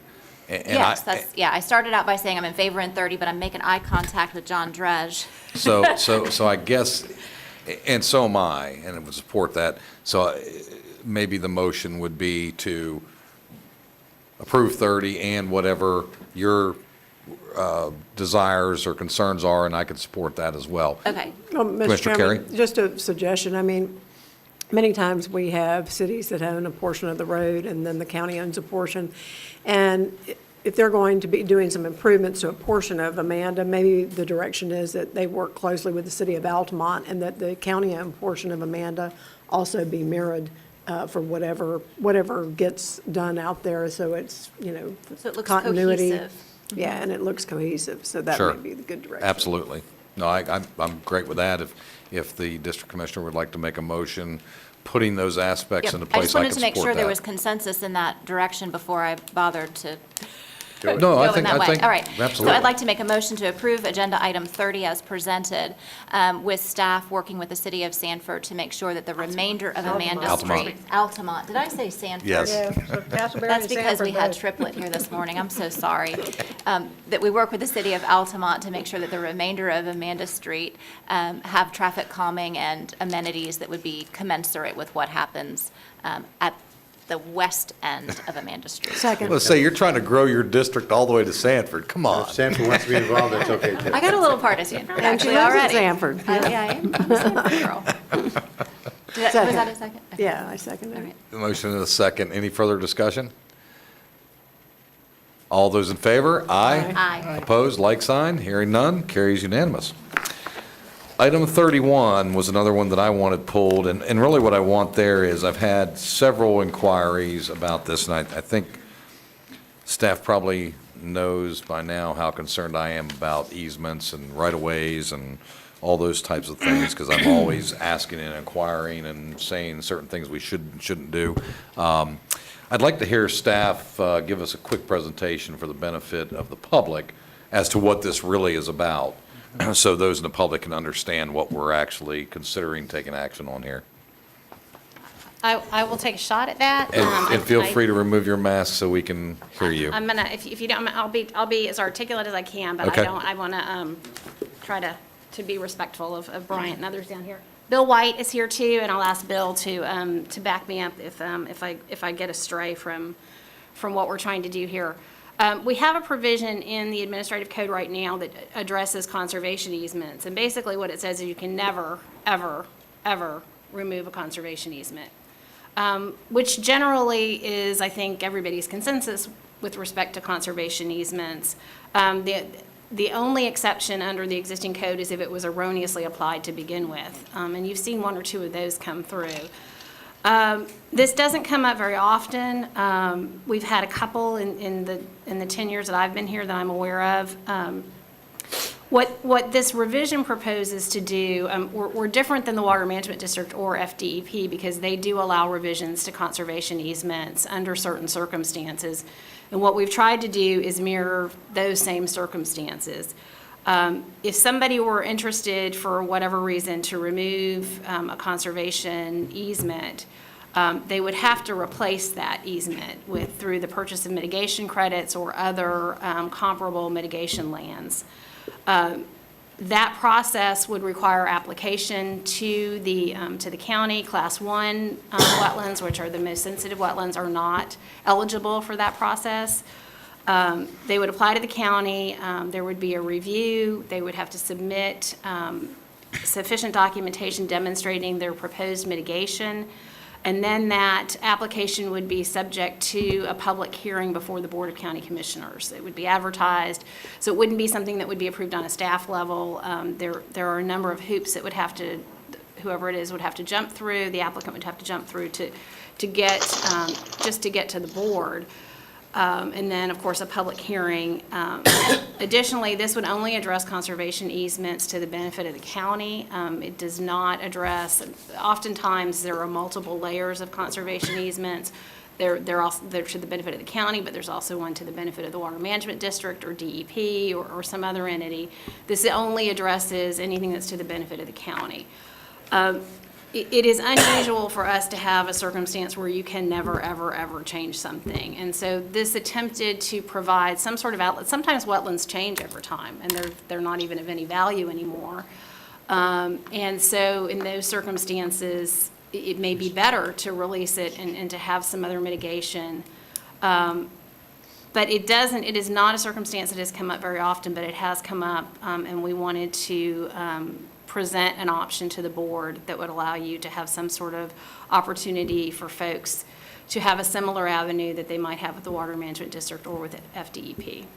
Yeah, so I just wanted to make sure that the public understood, because I think from my interaction with several inquiries, they perceived this was something that would be done on a staff level without a public hearing, and somebody would have the ability just to evaporate and erase a conservation easement. Of course, now, this has nothing to do with, by example, homeowners association or some other entity who may have some kind of conservation easement in place. This is strictly county related, so I wanted to make sure we made that clear. Mr. Chairman.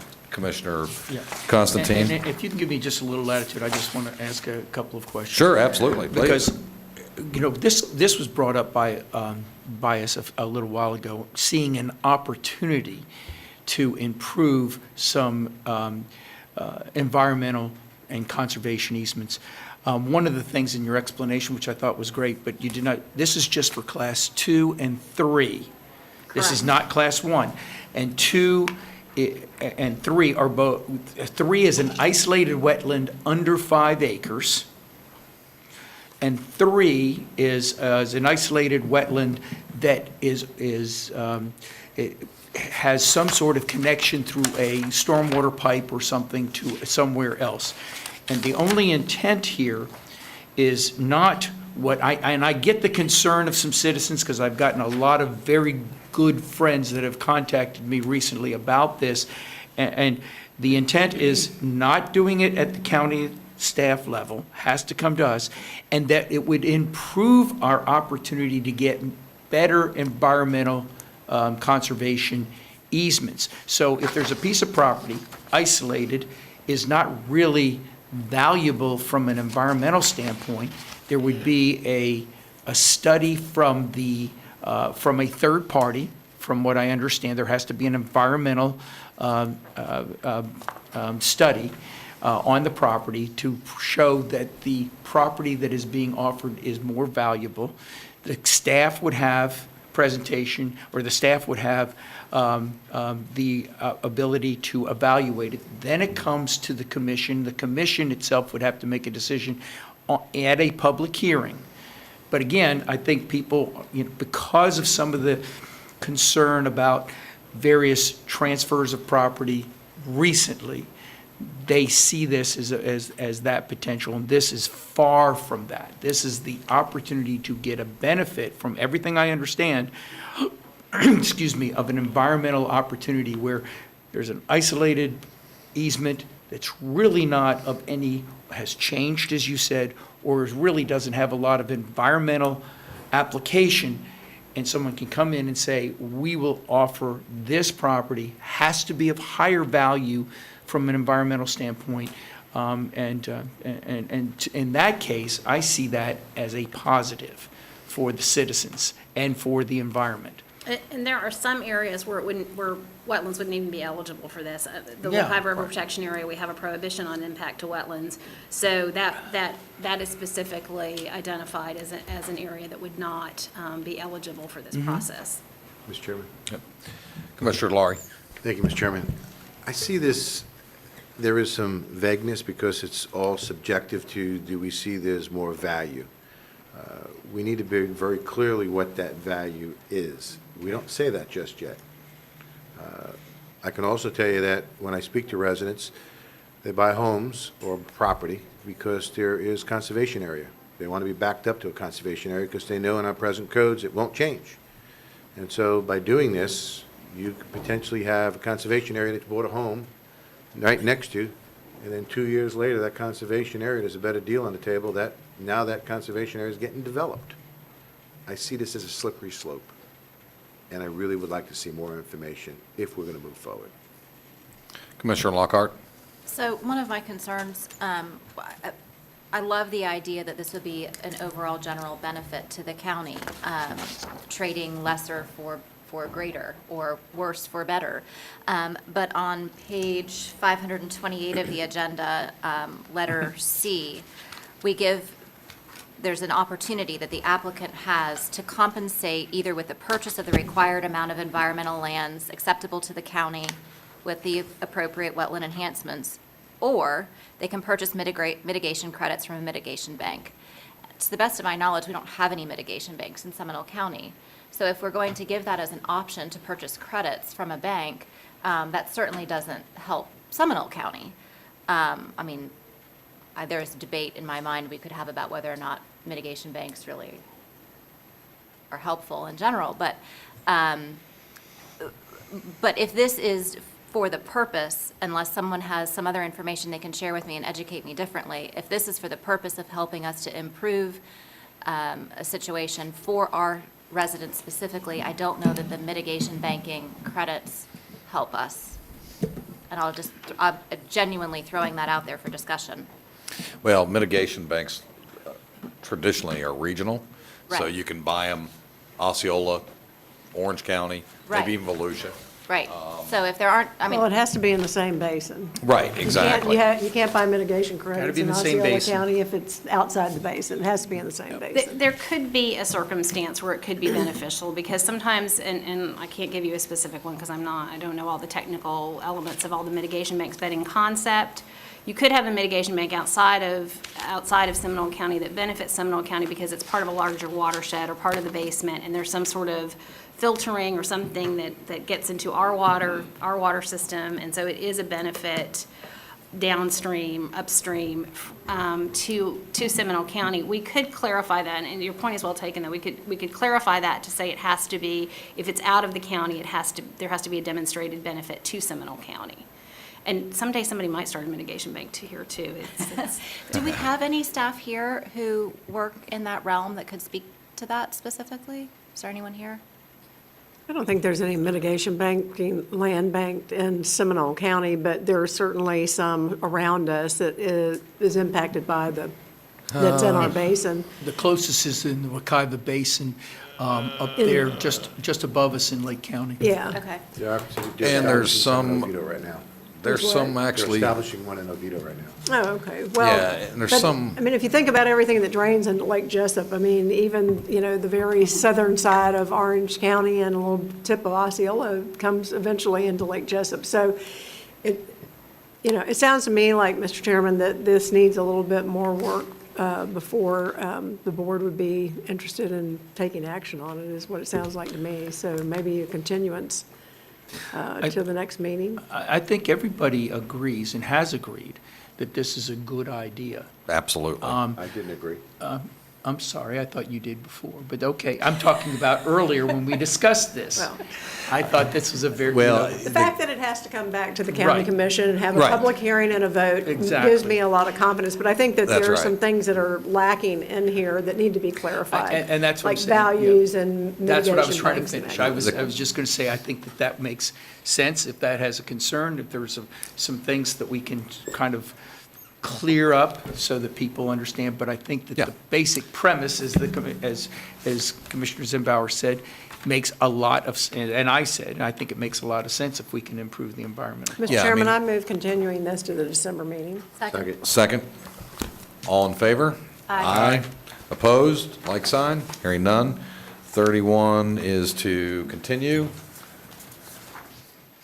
If staff would work on that and get that back to us and all the updates in a timely fashion, we'd appreciate it very much. Next item is Commissioner Delarie's number 40 asked to be pulled. Thank you, Mr. Chairman. Reviewing this is the company that actually does, the RFQ that actually does the auditing for the county. I think in the past, we've had a great team. And looking at the results, I really think that one of the firms that was on the list, ranked number 2, and first of all, they're all very capable companies, and they all can do the audit process, but, Could you pull your mic up closer so we can? Can you hear me now? There we go. okay? It wasn't done intentionally. I think they're all very capable companies, and they all would do a phenomenal job.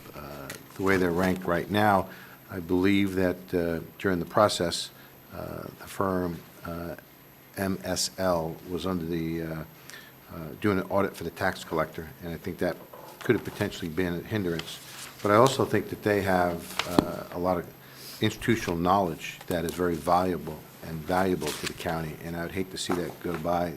And I would really like to change the ranking and list them as number 1, and then Cherry Becker LLP as number 2. That would be my recommendation, Mr. Second. Chairman. I would support that. Mr. Chairman, under discussion, Yes. I would support the motion, but I would like to offer a friendly amendment, and that would be that, one of the factors was price. And I think that it would be beneficial to the county for us to go back and try to negotiate the price with the MSL firm. And if the ranking goes through and they're successful in doing that, then it'll be awarded to MSL, and if they're not, it'll go to number 2. Mr. Chairman, I would have no problem with that friendly amendment. Okay. Motion is second, a friendly amendment. And all those in favor? Aye.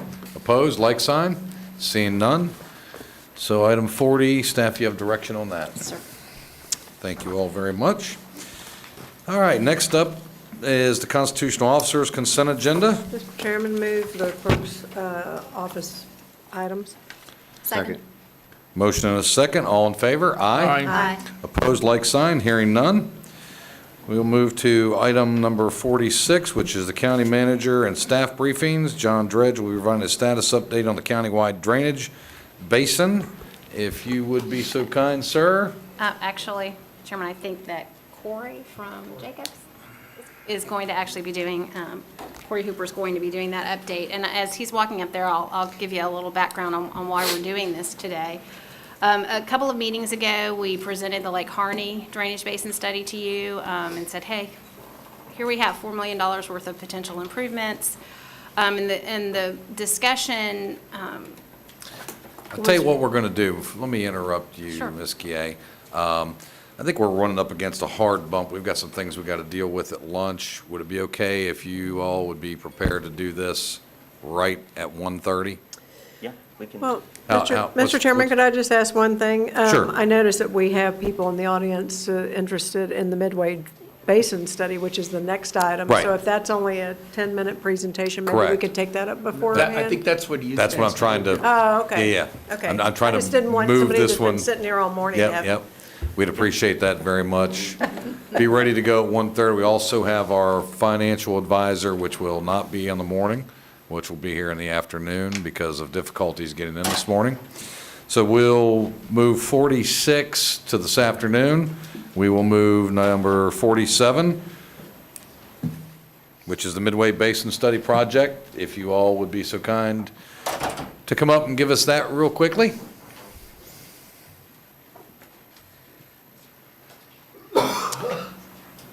Thank you, sir. Thanks, sir.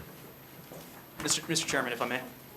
Yes, please. I believe you were asking if the length of this presentation, as it currently stands, it's probably going to be closer to about a half an hour worth of let's do it. content in Let's this do it. presentation Yeah, as it's yeah. currently devised. I think So- we're going to have to move this to So- this afternoon. That's then. fine. Mr. Chairman, could we maybe take comment about that? Sure. In the event that someone would like to comment on this and not Absolutely. have to come back this afternoon? Yeah, that's fine. If there's somebody here in the audience that wants to comment on a basin study that cannot get back this afternoon, please come forward.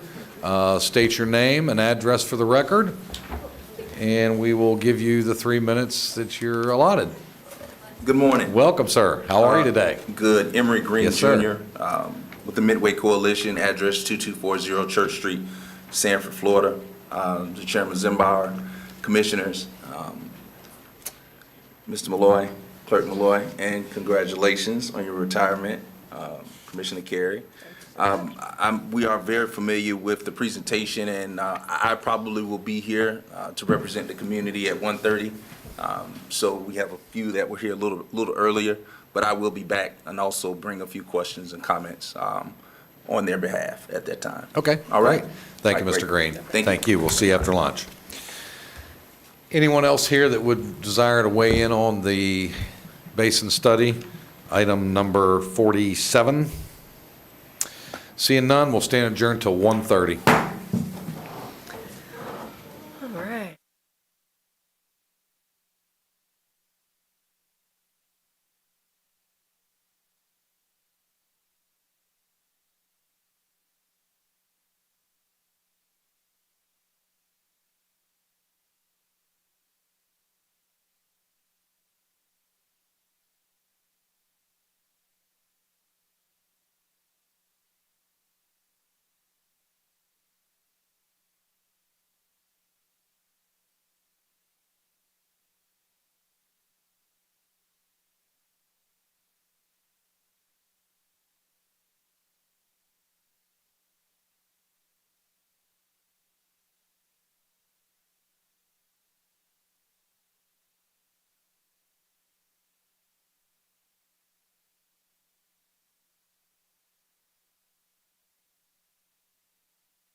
just get a chair? Okay. Because you don't put a hole in it. Okay. Okay, let me see. Do we need the flag? It's up to you. Mic check, 1, 2.